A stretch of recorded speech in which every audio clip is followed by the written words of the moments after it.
Hello साथियों, welcome to Indian classes.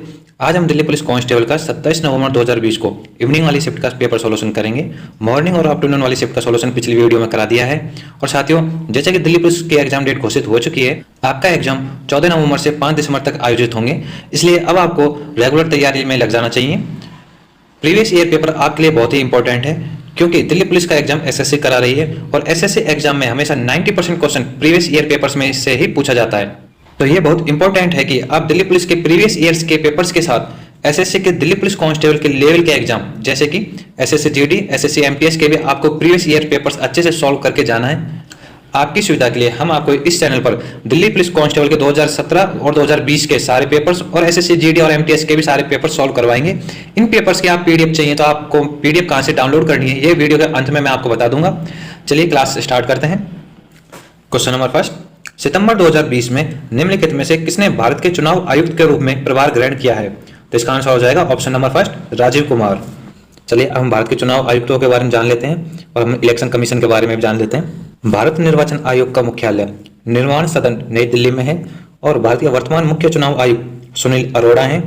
Bharat के वर्तमान 2 अन्य चुनाव आयुक्त राजीव कुमार और सुशील चंद्रा है और 2020 में जो मुख्य चुनाव आयुक्त थे वो राजीव कुमार थे। भारत के पहले मुख्य चुनाव आयुक्त सुकुमार सेन थे। भारत के सबसे लंबे समय तक सेवारत मुख्य चुनाव आयुक्त कौन थे? के सुंदरम। और भारत के सबसे कम समय तक काम करने वाले मुख्य चुनाव आयुक्त थे वीएस रामादेवी। और भारत के मुख्य चुनाव आयुक्त बनने वाली पहली महिला वीएस रामादेवी थी। अब हम भारत निर्वाचन आयोग के बारे में बात कर लेते हैं। भारतीय निर्वाचन आयोग एक संवैधानिक निकाय है। भारत निर्वाचन आयोग 25 जनवरी 1950 को लागू हुआ था। 2011 से इस दिन को राष्ट्रीय मतदाता दिवस के रूप में मनाया जाता है। कब? 25 जनवरी को राष्ट्रीय मतदाता दिवस के रूप में मनाया जाता है 2011 से। चुनाव आयोग 3 सदस्य वाले एक बहुसदनीय निकाय के रूप में कार्य करता है। मुख्य और 2 अन्य चुनाव आयुक्त के पास वेतन सहित समान शक्तियां और परिलब्धियां हैं जो सुप्रीम कोर्ट के न्यायाधीश के समान है। चुनाव आयुक्तों का कार्यकाल 6 वर्ष का होता है, या जब तक वे 65 वर्ष प्राप्त नहीं कर लेते, जो भी पहले होता है, तब तक वो कार्यकाल उनका रहता है। उन्हें उनके कार्यकाल की समाप्ति से पहले किसी भी समय हटाया या इस्तीफा दिया जा सकता है। चुनाव आयुक्तों की नियुक्ति राष्ट्रपति द्वारा की जाती है। क्वेश्चन नंबर 2, निम्नलिखित में से किसे पृथ्वी, वायुमंडल, महासागर और गृह विज्ञान वर्ग में 2020 का शांति स्वरूप भटनागर विज्ञान और प्रौद्योगिकी पुरस्कार दिया गया? तो आंसर होगा फर्स्ट, अभिजीत मुखर्जी। अभिजीत मुखर्जी एक भारतीय वैज्ञानिक और भूविज्ञान और भूभौतिकी और आईआईटी खड़गपुर के पर्यावरण विज्ञान और इंजीनियरिंग स्कूल के प्रोफेसर हैं। उन्हें भारतीय वायुमंडल, महासागर और गृह विज्ञान के क्षेत्र में 2020 में विज्ञान और प्रौद्योगिकी के लिए शांति स्वरूप भटनागर पुरस्कार के लिए चुना गया है। शांति स्वरूप भटनागर पुरस्कार विज्ञान और प्रौद्योगिकी के लिए भारत में एक विज्ञान पुरस्कार है जो वैज्ञानिक और औद्योगिक अनुसंधान परिषद द्वारा प्रतिवर्ष दिया जाता है, जो कि जीव विज्ञान, रसायन विज्ञान, पर्यावरण विज्ञान, इंजीनियरिंग, गणित, चिकित्सा और भौतिकी में उल्लेखनीय और उत्कृष्ट शोध के लिए है। पुरस्कार विज्ञान और प्रौद्योगिकी में उत्कृष्ट भारतीय कार्य को मान्यता देता है। यह भारत में बहुविषयक विज्ञान में सबसे प्रतिष्ठित पुरस्कार है। यह पुरस्कार वैज्ञानिकों और औद्योगिक अनुसंधान परिषद के संस्थापक निदेशक शांति स्वरूप भटनागर के नाम पर रखा गया है। इसे पहली बार 1958 में सम्मानित किया गया, तभी से 1958 से शांति स्वरूप भटनागर पुरस्कार दिया जाता है।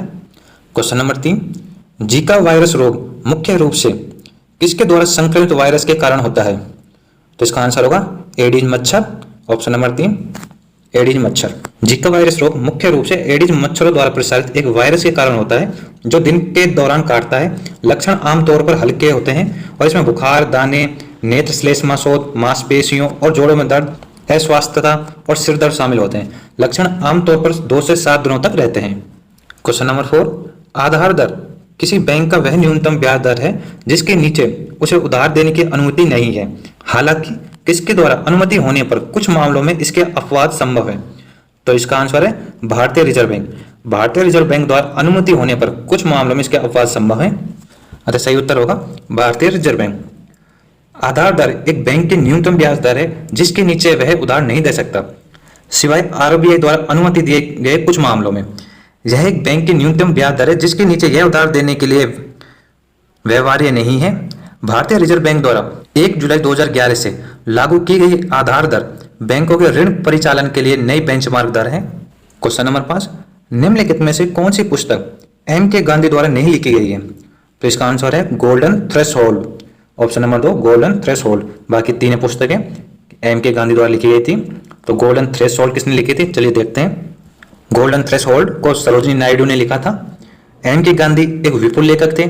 गांधी ने इंडियन ओपिनियन, यंग इंडिया और बी से कई समाचार पत्रों पत्रिकाओं की स्थापना और संपादन किया। असंख्य पुस्तकें हैं जो विभिन्न विषयों पर गांधी के लेखन का संग्रह है। यहाँ गांधी द्वारा लिखी गई तीन पुस्तकें हैं, हिंद स्वराज या इंडियन होम रूल जो 1909 का है, इंडिया ऑफ माई ड्रीम्स जो 1947 और तीसरे है नेचर क्योर 1945। एम के गांधी का पूरा नाम मोहनदास करमचंद गांधी, जिनका जन्म 2 अक्टूबर 1869 को बॉम्बे प्रेसिडेंसी के पोरबंदर टाउन में हुआ था, जिस वर्ष लॉर्ड मेयो ने भारत के गवर्नर जनरल के रूप में पद ग्रहण किया था। दक्षिण अफ्रीका में 1914 में पहली बार उनके लिए सम्मानीय महात्मा शब्द प्रयोग किया, जो अब दुनिया भर में उपयोग किया जाता है। क्वेश्चन नंबर 6, निम्नलिखित में से किसका निर्माण तुगलक काल में नहीं हुआ था? तो इसका आंसर होगा जामा मस्जिद। जामा मस्जिद का निर्माण तुगलक काल में नहीं हुआ था। जामा मस्जिद मुगल काल के दौरान बनाई गई थी। जामा मस्जिद का निर्माण मुगल बादशाह शाहजहां ने 1650 से 1655 ईस्वी के बीच में करवाया था। अपने शासनकाल के दौरान उन्हें कला, संस्कृति और वास्तुकला के प्रचार के लिए जाना जाता है। ताजमहल और लाल किला उनके शासनकाल के दौरान निर्मित कुछ शानदार संरचना है। लाहौर में बादशाही मस्जिद की वास्तुकला योजना जामा मस्जिद के समान है, जिसे शाहजहां के बेटे औरंगजेब ने बनवाया था। अब बाकी ऑप्शंस के डिटेल के बारे में बात कर लेते हैं। तुगलकाबाद, गयासुद्दीन तुगलक ने दिल्ली के पास शहर तुगलकाबाद का निर्माण किया और इसे अपनी राजधानी बनाया। गयासुद्दीन तुगलक ने तुगलकाबाद का निर्माण करवाया और इसे अपनी राजधानी बनाया। उनका असली नाम गाजी मलिक था। उनकी अवधि के दौरान सिंचाई के लिए पहली बार नहरों का निर्माण किया गया और अकाल नीति तैयार की गई। उन्होंने भूमि माप प्रणाली को छोड़ दिया और बटाई प्रणाली या फसलों के बंटवारे की शुरुआत की। कुशल डाक सेवा बहाल कर दी गई। तो गयासुद्दीन तुगलक के शासनकाल में कुशल डाक सेवा की भी बहाली की गई। अब फिरोज शाह कोटला के बारे में बात करते हैं। फिरोज शाह कोटला किला तुगलक शासक फिरोज शाह तुगलक द्वारा 1354 ईस्वी में बनवाया गया था और नई दिल्ली में स्थित था। वह एक महान बिल्डर था। उसने फतेहाबाद, हिसार, जौनपुर और फिरोजाबाद शहरों का निर्माण किया। उन्होंने दिल्ली में एक अस्पताल की स्थापना की, जिसे दर उल सिफा के नाम से जाना जाता है। उन्होंने इक्ता प्रणाली को वंशानुगत बनाया। अब खिड़की मस्जिद के बारे में बात कर लेते हैं। खिड़की मस्जिद का निर्माण 1351 से 1354 ईस्वी के बीच दिल्ली में तुगलक वंश के तीसरे शासक फिरोज शाह तुगलक के प्रधानमंत्री खान ए जहां जुहान शाह द्वारा किया गया था। 27 अगस्त 2019 को अरुण जेटली स्टेडियम को पहले फिरोज शाह कोटला स्टेडियम के रूप में जाना जाता था। नई दिल्ली में स्थित एक क्रिकेट स्टेडियम है। तो 27 अगस्त 2019 से पहले फिरोज शाह कोटला था, जो 27 अगस्त 2019 के बाद अरुण जेटली स्टेडियम के नाम से जाना जाता है। क्वेश्चन नंबर 7, भूगोल में मिएंडर की विशेषता मुख्य रूप से निम्नलिखित में से किस विकल्प से संबंधित है? तो इसका आंसर होगा ऑप्शन नंबर 3 नदी। मिएंडर का गठन, जैसे कि नदी का कटाव दाईं ओर से फिर बाईं ओर से निकल जाती है, यह बड़ी मोड़ बनाती है और फिर घोड़े की नाल जैसे छोरों को मेंडर्स कहा जाता है। तो मेंडर्स किसे कहते हैं? जैसे नदी का कटाव होता है, वैसे ही ये भी दाईं ओर से फिर बाईं ओर निकल जाती है, यह बड़ी मोड़ बनाती है और फिर घोड़े की नाल जैसे छोरों को मेंडर्स कहा जाता है। मेंडर्स का गठन जमाव और क्षरण दोनों के कारण होता है और मेंडर्स धीरे धीरे नीचे की ओर पलायन करते हैं। क्वेश्चन नंबर 8, पीट्रा ड्यूरा शब्द के बारे में निम्नलिखित में से कौन सा कथन सही है? तो जो कथन सही है वो है ऑप्शन नंबर 4, यह पत्थर की दीवारों में कीमती नगीनों और रत्नों को जड़ने की एक तकनीक है। पीट्रा ड्यूरा इटालियन बहुवचन है, जिसका अर्थ है कठोर पत्थर या कठोर चट्टानें। पीट्रा ड्यूरा को परिचनकारी या परचिनकारी के नाम से भी जाना जाता है। इस शब्द का उपयोग छवियों को बनाने के लिए कट और फिट अत्यधिक पॉलिश रंगीन पत्थरों को जड़ने की तकनीक के लिए किया गया था। इसे एक सजावटी कला माना जाता है। पीट्रा ड्यूरा कला को शाहजहां के शासनकाल के दौरान सबसे लोकप्रियता मिली। शाहजहां ने ताजमहल में आर्किटेक्चर में पीट्रा ड्यूरा तकनीक का उपयोग किया गया था। क्वेश्चन नंबर 9, निम्नलिखित में से कौन सा स्थान जहांगीर की कब्र से संबंधित है? तो जहांगीर की कब्र लाहौर में स्थित है। बाकी शासकों की कब्र भी देख लेते हैं कि आगरा, कराची और दिल्ली में किस किस की है। जहांगीर को लाहौर में दफनाया गया था। यह मकबरा पाकिस्तान में पंजाब प्रांत में लाहौर की दीवार शहर के उत्तर पश्चिम में शाहदरा बाग में रावी नदी के पास स्थित है। बाबर को आगरा के आराम बाग में दफनाया गया था। तो आगरा में बाबर को दफनाया गया था और बाद में उसका शव काबुल ले जाया गया था और उसकी कब्र काबुल में है। हुमायूं को दिल्ली में दफनाया गया था। आगरा के पीछे सिकंदरा में अकबर को दफनाया गया था। शाहजहां को उसके प्रेमी जीवन मुमताज महल के अलावा ताजमहल में दफनाया गया था। औरंगजेब को खुल्लादाबाद, जिसे दौलताबाद भी कहते हैं, में दफनाया गया था। तो औरंगजेब को दौलताबाद में, शाहजहां को आगरा में और हुमायूं को दिल्ली में, अकबर को सिकंदरा में और बाबर को आगरा में। फिर बाद में उसका समाधि कहां पर है? कब्र मतलब काबुल में। क्वेश्चन नंबर 10, मोहनजोदड़ो की नृत्य करती लड़की की प्रतिमा किससे बनी थी? तो इसका आंसर होगा ऑप्शन नंबर 3, कांसे से। कांसे की नृत्य करती लड़की की प्रतिमा बनी हुई थी। क्वेश्चन नंबर 11, निम्नलिखित में से कौन सा युग सही नहीं है? तो इसका आंसर होगा ऑप्शन नंबर 3, पोलो रोजी, जो कि स्पेन के नहीं थे, इटली के थे। ये है पेले, जो कि ब्राजील के फुटबॉलर थे। इनका निधन अभी हाल ही में 29 दिसंबर 2022 को हुआ था। ये है डिएगो माराडोना, जो कि अर्जेंटीना के फुटबॉलर थे। ये हैं पाओली रोजी, जो कि इटली के थे। ये हैं काइलिन मबाप्पे, जो कि फ्रांस के फुटबॉलर थे। क्वेश्चन नंबर 12, 11वीं पंचवर्षीय योजना किस वर्ष में समाप्त हुई थी? तो इसका आंसर होगा ऑप्शन नंबर 1, 2012। नीति आयोग ने 1 जनवरी 2015 से भारत के योजना आयोग का स्थान लिया। 1 जनवरी 2015 से भारत के जो योजना आयोग थे उसे अब नीति आयोग के नाम से जाना जाता है, 1 जनवरी 2015 से। 11वीं पंचवर्षीय योजना 2007 से 2012 के पीरियड में जो पंचवर्षीय योजना थी उसे 11वीं पंचवर्षीय योजना थी। 11वीं पंचवर्षीय योजना समावेशी विकास पर केंद्रित थी। भारत 10वीं योजना के अंत तक सबसे तेजी से विकसित अर्थव्यवस्थाओं में से एक के रूप में उभरा था। पहली पंचवर्षीय योजना 1951 से 1956 तक शुरू की गई थी। पंचवर्षीय योजना की अवधारणा यूएसएसआर से उधार ली गई थी। भारतीय योजना के जनक एम विश्वेश्वरैया थे। भारतीय अर्थशास्त्र के पिता दादा भाई नारोजी थे। नीति आयोग के अध्यक्ष नरेंद्र मोदी थे। नीति आयोग के उपाध्यक्ष सुमन बेरी हैं और नीति आयोग के सीईओ परमेश्वर अय्यर हैं। नीति आयोग का मुख्यालय नई दिल्ली में स्थित है। ये वर्तमान में सदस्य हैं। भारत का योजना आयोग एक गैर संवैधानिक और गैर वैधानिक निकाय था जो भारत में सामाजिक और आर्थिक विकास के लिए भारत की पंचवर्षीय योजना तैयार करने के लिए जिम्मेदार था। योजना आयोग केवल एक सलाहकार निकाय था। भारत के प्रधानमंत्री योजना आयोग के पदेन अध्यक्ष होते थे। इसकी स्थापना 15 मार्च 1950 को संविधान के अनुच्छेद 39 के अनुसार की गई थी, जो राज्य के नीति निर्देशक सिद्धांतों का एक हिस्सा है। क्वेश्चन नंबर 13, भारत में किसी कर्मचारी के सेवानिवृत्त लाभ और संबंधी मुद्दों के संदर्भ में ईपीएफओ का पूर्ण रूप क्या है? तो ईपीएफओ का पूर्ण रूप एम्प्लॉयज प्रोविडेंट फंड ऑर्गेनाइजेशन है। इसका आंसर होगा option number 2, employees provident fund organisation, जिसे हिंदी में कर्मचारी भविष्य निधि संगठन कहते हैं। कर्मचारी भविष्य निधि या ईपीएफओ एक लोकप्रिय बचत योजना है जिसे भारत सरकार की देखरेख में ईपीएफओ द्वारा पेश किया गया है। क्वेश्चन नंबर 14, भारत के संविधान का कौन सा भाग संसद के संगठन, संरचना, अवधि, अधिकारियों, प्रक्रिया, विशेष अधिकारों, शक्तियों आदि से संबंधित है? तो इसका आंसर होगा ऑप्शन नंबर 3, 5। तो संविधान का भाग 5 संसद के संगठन, संरचना, अवधि, अधिकारियों, प्रक्रियाओं, विशेष अधिकारों, शक्तियों आदि से संबंधित है। भारत का संविधान भाग 5 में अनुच्छेद 89 से 122 के तहत संसद के संगठन, संरचना, अवधि, अधिकारियों, प्रक्रियाओं, विशेष अधिकारों, शक्ति से संबंधित है। भारतीय संविधान के अनुच्छेद 89 में कहा गया है कि भारत में देश के लोकतांत्रिक व्यवस्था को चलाने के लिए कानून बनाने के लिए संसद होगी। भारत के संविधान के भाग 5 में अनुच्छेद 89 से 122 तक संगठन, विशेष अधिकारों और शक्तियों और इसी तरह संसद से संबंधित है।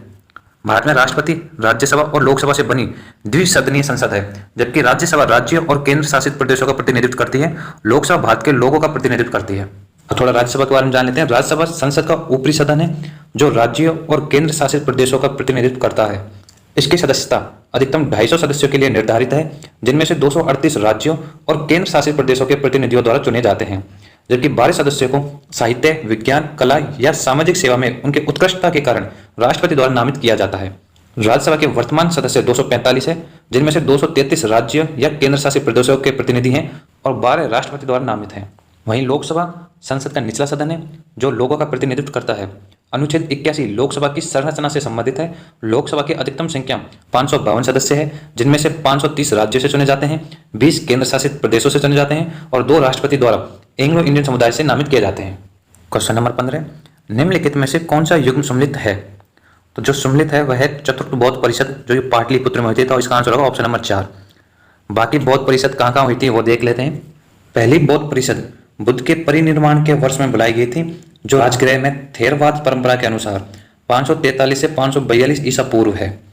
इसे अजात शत्रु द्वारा आयोजित किया गया था। दूसरी बौद्ध परिषद वैशाली में आयोजित की गई थी। तीसरी बौद्ध परिषद पाटलिपुत्र में आयोजित की गई थी और चौथी बौद्ध परिषद कश्मीर में आयोजित की गई थी। क्वेश्चन नंबर 16, भारत का राष्ट्रीय मानव अधिकार आयोग एक स्वतंत्र वैधानिक निकाय है जिसकी स्थापना 12 अक्टूबर डैश को हुई थी। तो कब हुई थी? तो इसकी स्थापना 1993 में हुई थी। भारत का राष्ट्रीय मानवाधिकार आयोग की स्थापना 12 अक्टूबर 1993 में हुई थी। तो इसका राइट आंसर होगा ऑप्शन नंबर 2 1993। ये हैं वर्तमान राष्ट्रीय मानवाधिकार आयोग के अध्यक्ष अरुण कुमार मिश्रा। राष्ट्रीय मानवाधिकार आयोग एक वैधानिक निकाय है जिसकी स्थापना मानव अधिकारों के संरक्षण अधिनियम 1993 के प्रावधानों के तहत की गई है।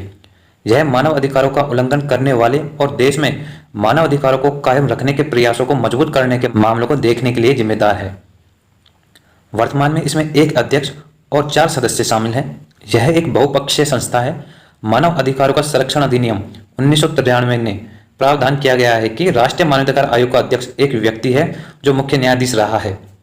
सर्वोच्च न्यायालय के मुख्य न्यायाधीश या सर्वोच्च न्यायालय के न्यायाधीश रह चुके व्यक्ति मानव अधिकार आयोग के अध्यक्ष बन सकते हैं। क्वेश्चन नंबर 17, कौन कम वायुमंडलीय दबाव का एक भूमध्य रेखीय क्षेत्र है जहां से पूर्वी हवाएं परिवर्तित होती हैं? इसका आंसर होगा ऑप्शन नंबर 4 डोलड्रम्स। डोलड्रम्स कम वायुमंडलीय दबाव का एक विश्वस्तरीय बेल्ट है जहां व्यापार हवाएं परिवर्तित होती हैं। वहीं मोरेन इस मलबे की अलग अलग लकीरें या टीले हैं जो सीधे एक चलते हुए ग्लेशियर द्वारा बिछाई जाती हैं। यह सामग्री आमतौर पर मिट्टी और चट्टानें हैं। मोरेनिस केवल उन स्थानों पर दिखाई देते हैं जहां ग्लेशियर होते थे। ला नीना एक जलवायु स्वरूप है जो दक्षिण अमेरिका के उष्णकटिबंधीय पश्चिमी तट के साथ समुद्र के पानी के ठंडा होने का वर्णन करता है। ला नीना अल नीनो का समकक्ष है। ला लीना का मतलब स्पेनिश में छोटी लड़की है। ला लीना लगभग 2 से 7 वर्षों के अनियमित अंतराल पर होता है। अल नीनो एक जलवायु पैटर्न है जो पूर्वी उष्णकटिबंधीय प्रशांत महासागर में सतह के पानी के असामान्य वार्मिंग का वर्णन करता है। स्पेनिश में एल नीनो का अर्थ है क्राइस्ट चाइल्ड या लिटिल बॉय। क्वेश्चन नंबर 18, 1984 में किसके नेतृत्व में बहुजन समाज पार्टी का गठन किया गया था? तो इसका आंसर होगा काशीराम। दलित और एक सिविल सेवा कार्यकर्ता काशीराम 1960 के दशक में अंबेडकर के लेखन को पढ़ने और प्रत्यक्ष जाति के भेदभाव को देखने के बाद दलित सक्रियता में बदल गए थे। दलितों और अन्य अल्पसंख्यकों को लामबंद करने के काशीराम के प्रयासों के कारण उनकी राजनीति में भागीदारी हुई, जिसमें उन्होंने उत्तर प्रदेश राज्य को छोड़ने और पूरे देश में यात्रा करने में मदद की। 1984 में उन्होंने पार्टी की स्थापना की और 2003 में कुमारी मायावती के सफल होने तक इसका नेतृत्व किया। यद्यपि काशीराम पार्टी के लिए आधार का निर्माण करने के लिए जिम्मेदार थे, लेकिन मायावती ने इसे भारत के सबसे अधिक आबादी वाले राज्य और राष्ट्रीय स्तर पर उत्तर प्रदेश में एक शक्तिशाली राजनीतिक ताकत के रूप में आकार दिया और पोषित किया। क्वेश्चन नंबर 19, इंटेंसिफाइड मिशन इंद्रधनुष 2.0 भारत सरकार द्वारा कम वाले क्षेत्रों में व्याप्ति में सुधार करने के लिए प्रारंभ की गई एक योजना है। तो कौन से वाले क्षेत्रों में? कम प्रतिरक्षण वाले क्षेत्रों में प्रारंभ की गई ये योजना है इंटेंसिफाइड मिशन इंद्रधनुष 2.0। मिशन इंद्रधनुष 25 दिसंबर 2014 को केंद्रीय स्वास्थ्य मंत्री द्वारा शुरू किया गया एक स्वास्थ्य मिशन है। मिशन का उद्देश्य 2 वर्ष तक के बच्चों और गर्भवती महिलाओं के लिए उपलब्ध टीकों के साथ पूर्ण टीकाकरण सुनिश्चित करना है। इसका उद्देश्य 7 वैक्सीन रोकथाम योग्य बीमारियों से पूरी तरह से प्रतिरक्षित होना है। इंद्रधनुष योजना के तहत 7 बीमारियों डिप्थीरिया, काली खांसी, टिटनेस, पोलियो, टीबी, खसरा और हेपेटाइटिस बी रोगों की पहचान की गई है। सघन मिशन इंद्रधनुष 2.0 की शुरुआत 2 दिसंबर 2019 को की गई। मार्च 2020 तक चलने वाले इस मिशन में देश के विभिन्न हिस्सों में चिन्हित कर बच्चों और गर्भवती महिलाओं को गंभीर बीमारियों से बचाने के लिए टीकाकरण किया जा रहा है और इसके प्रति जागरूकता भी फैलाई जा रही है। क्वेश्चन नंबर 20, अगस्त 2020 तक प्राप्त जानकारी के अनुसार भारत के केंद्र शासित प्रदेशों के प्रशासन के संदर्भ में निम्नलिखित में से कौन सा युग्म सही है? तो इसका आंसर होगा जम्मू कश्मीर, मनोज सिन्हा। जो जम्मू और कश्मीर के जो उपराज्यपाल हैं वो है मनोज सिन्हा। केंद्र शासित प्रदेशों में केंद्र शासित प्रदेश सीधे तौर पर शासित हैं। केंद्र शासित प्रदेशों में एक प्रशासक के रूप में एक उपराज्यपाल है। लेफ्टिनेंट गवर्नर जिसे उपराज्यपाल कहते हैं भारत के राष्ट्रपति का प्रतिनिधित्व करता है और लेफ्टिनेंट गवर्नर जिसे उपराज्यपाल कहते हैं भारत के राष्ट्रपति का प्रतिनिधि होता है और प्रधानमंत्री की सिफारिश पर राष्ट्रपति द्वारा नियुक्त किया जाता है। केंद्र शासित प्रदेशों का दिल्ली और पुडुचेरी को छोड़कर राज्यसभा में कोई प्रतिनिधित्व नहीं है। भारत में 8 केंद्र शासित प्रदेश हैं। अब हम केंद्र शासित प्रदेश और उनकी राजधानी साथ में प्रशासक कौन उपराज्यपाल है वहाँ के वो देख लेते हैं। वर्तमान में अंडमान और निकोबार द्वीप समूह की राजधानी पोर्ट ब्लेयर है और उसका राज्यपाल एडमिरल DK जोशी है। दादर और नागर हवेली और दमन और दीव की राजधानी दमन है और वहाँ के उपराज्यपाल प्रफुल्ल पटेल हैं। चंडीगढ़ की राजधानी चंडीगढ़ है और वहाँ के उपराज्यपाल श्री बनवारी लाल पुरोहित हैं। लक्षद्वीप की राजधानी कवरत्ती है और वहाँ के भी उपराज्यपाल प्रफुल्ल पटेल हैं। पुडुचेरी की राजधानी पुडुचेरी है और वहाँ के उपराज्यपाल तमिलिसाई साउंडराजन है। और दिल्ली की राजधानी दिल्ली है और वहाँ के एलजी जिसे उपराज्यपाल कहते हैं अनिल बैजल है। लद्दाख की राजधानी लेह कारगिल है और वहाँ पर उपराज्यपाल राधाकृष्ण माथुर हैं। जम्मू और कश्मीर की राजधानी जम्मू, ठंड में जम्मू, गर्मियों में श्रीनगर है और वहाँ के उपराज्यपाल मनोज सिन्हा है। क्वेश्चन नंबर 31, सामवेद को भारतीय के प्राथमिक स्रोतों में से एक माना जाता है। तो किसके प्राथमिक स्रोतों में से एक माना जाता है? वह है संगीत और कला। इसका आंसर हो जाएगा ऑप्शन नंबर 4, संगीत और कला। सामवेद को भारतीय संगीत और कला के प्राथमिक स्रोतों में से एक माना जाता है। सामवेद, हम सामवेद के बारे में पढ़ लेते हैं, चारों वेदों के बारे में पढ़ लेते हैं। सामवेद की जड़ें सामन से है जिसका अर्थ है धुन। यह धुनों का संग्रह है। सामवेद में 1549 सूक्त थे। सभी भजन विचित्र को छोड़कर ऋग्वेद से लिए गए थे।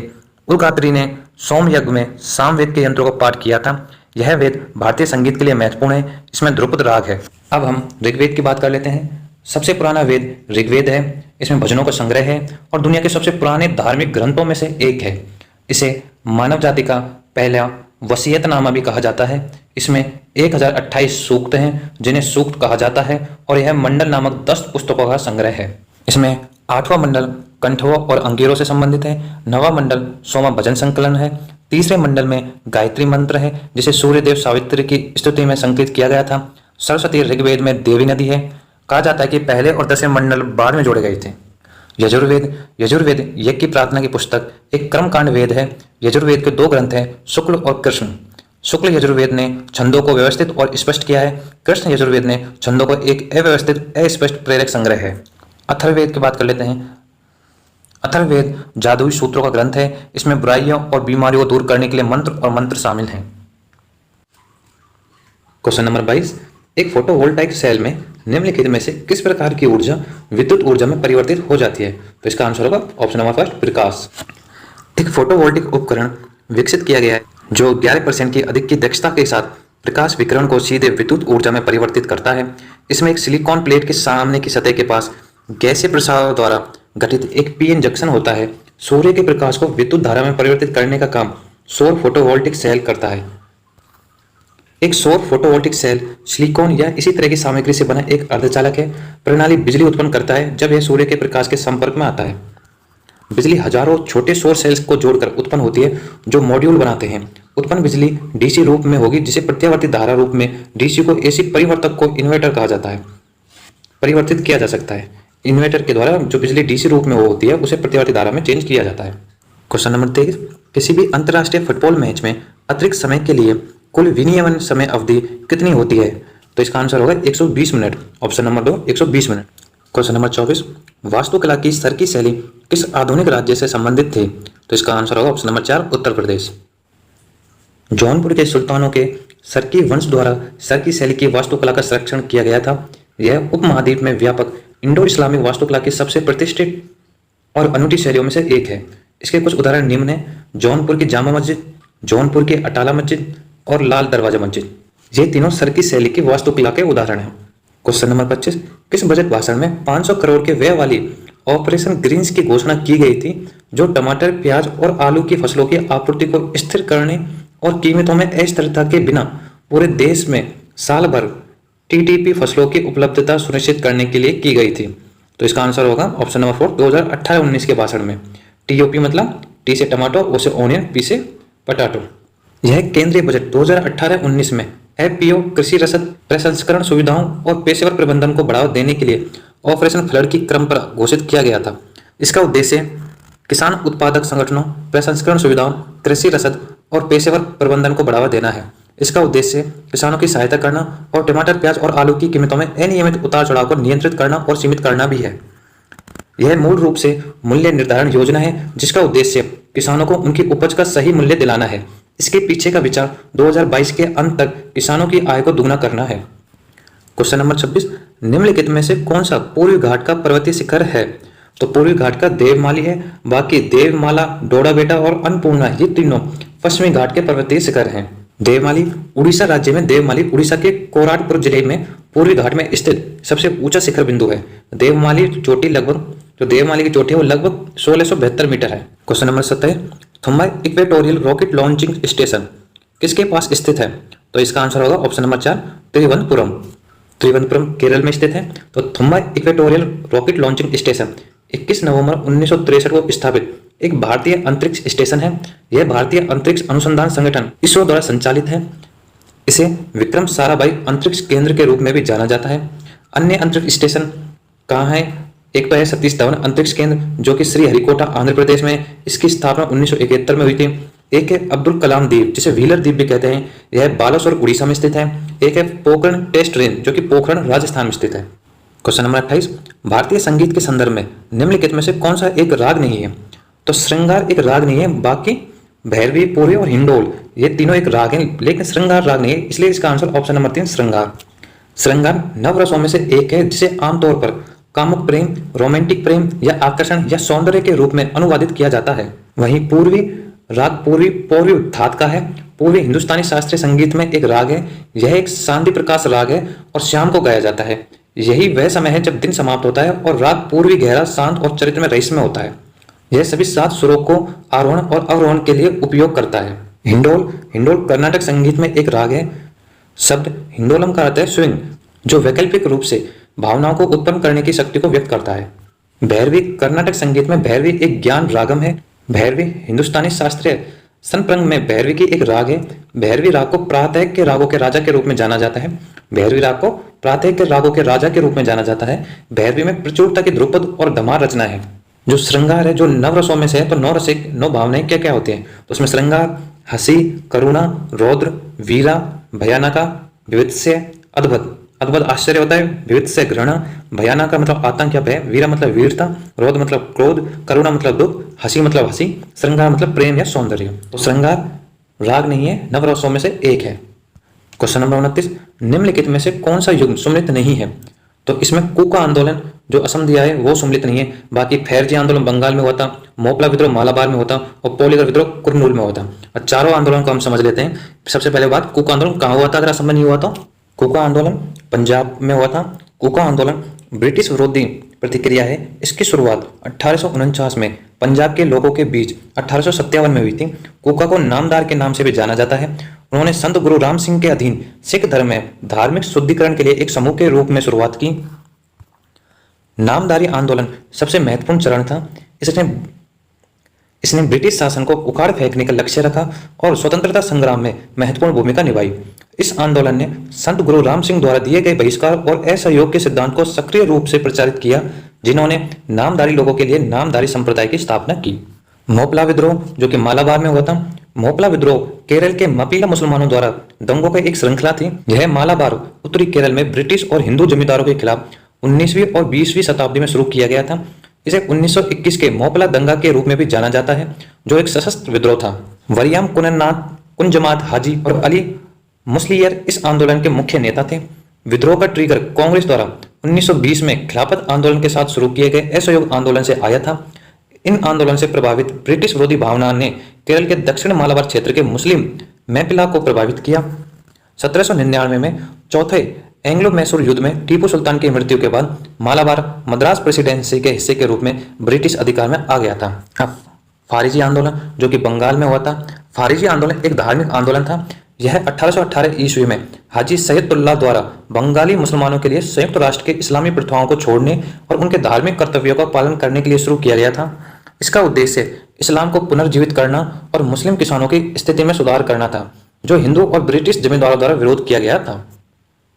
पोलीगर का युद्ध, जिसे पलियारकर का युद्ध भी कहते हैं, जो कि तमिलनाडु में हुआ था। भारत के पूर्व तिरुनेलवेली साम्राज्य के पोलीगर्स और ब्रिटिश ईस्ट इंडिया कंपनी बलों के बीच 17 मार्च से मई 1802 या जुलाई 1805 के बीच लड़े गए युद्ध थे। तो पोलीगर कहाँ पे है? तमिलनाडु में हुआ था। क्वेश्चन नंबर 30, भारत सरकार ने किस वर्ष में केंद्रीय ग्रामीण स्वच्छता कार्यक्रम शुरू किया गया था? तो यह 1986 में शुरू किया गया था। इसका आंसर होगा ऑप्शन नंबर फर्स्ट 1986।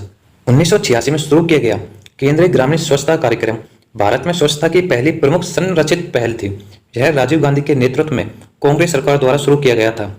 सीआरपीएस का उद्देश्य बीपीएल आबादी के व्यक्तिगत उपयोग के लिए व्यक्तिगत स्वच्छता शौचालय का निर्माण करना था। कार्यक्रम के पीछे मुख्य कारण ग्रामीण लोगों के जीवन की गुणवत्ता में सुधार और महिलाओं को गोपनीयता और गरिमा प्रदान करना था। सीआरएसपी को अटल बिहारी वाजपेयी सरकार के दौरान 1999 से कुल स्वच्छता अभियान में पुनर्गठित किया गया था। इस अभियान का उद्देश्य वर्ष 2010 तक खुले में शौच को खत्म करना था। 2 अक्टूबर 2014 को मोदी के नेतृत्व में एनडीए सरकार द्वारा शुरू किया गया स्वच्छ भारत अभियान भारत सरकार द्वारा स्वच्छता पर एक व्यापक और सबसे बड़ा कार्यक्रम है। क्वेश्चन नंबर 31, कौन सी समिति भारत में चुनाव सुधारों से संबंधित है? तो इसका आंसर होगा option number first, Indrajit Gupta समिति भारत में चुनाव सुधारों से संबंधित है। इंद्रजीत गुप्ता चुनावों के राज्य वित्त पोषण पर सर्वदलीय संसदीय समिति के अध्यक्ष थे। मई 1998 में सर्वदलीय सम्मेलन द्वारा गठित 8 सदस्यीय समिति ने जनवरी 1999 में अपनी रिपोर्ट प्रस्तुत की। चुनाव आयोग ने चुनाव सुधारों के बारे में व्यापक प्रस्तावों का उत्पादन किया और उपरोक्त समितियों की कई सिफारिशों को लागू किया। देश में चुनावी सुधारों के लिए कुछ प्रमुख क्लासिक समितियों में तारकुंडी समिति की रिपोर्ट जो कि 1975 में, गोस्वामी समिति की रिपोर्ट 1990 और चुनाव आयोग की सिफारिशें 1998, इंद्रजीत गुप्ता समिति की रिपोर्ट 1998 शामिल है। क्वेश्चन नंबर 32, 2019 तक भारतीय पुरुष क्रिकेट टीम ने एक दिवसीय विश्व कप सेमीफाइनल में कितनी बार प्रवेश किया है?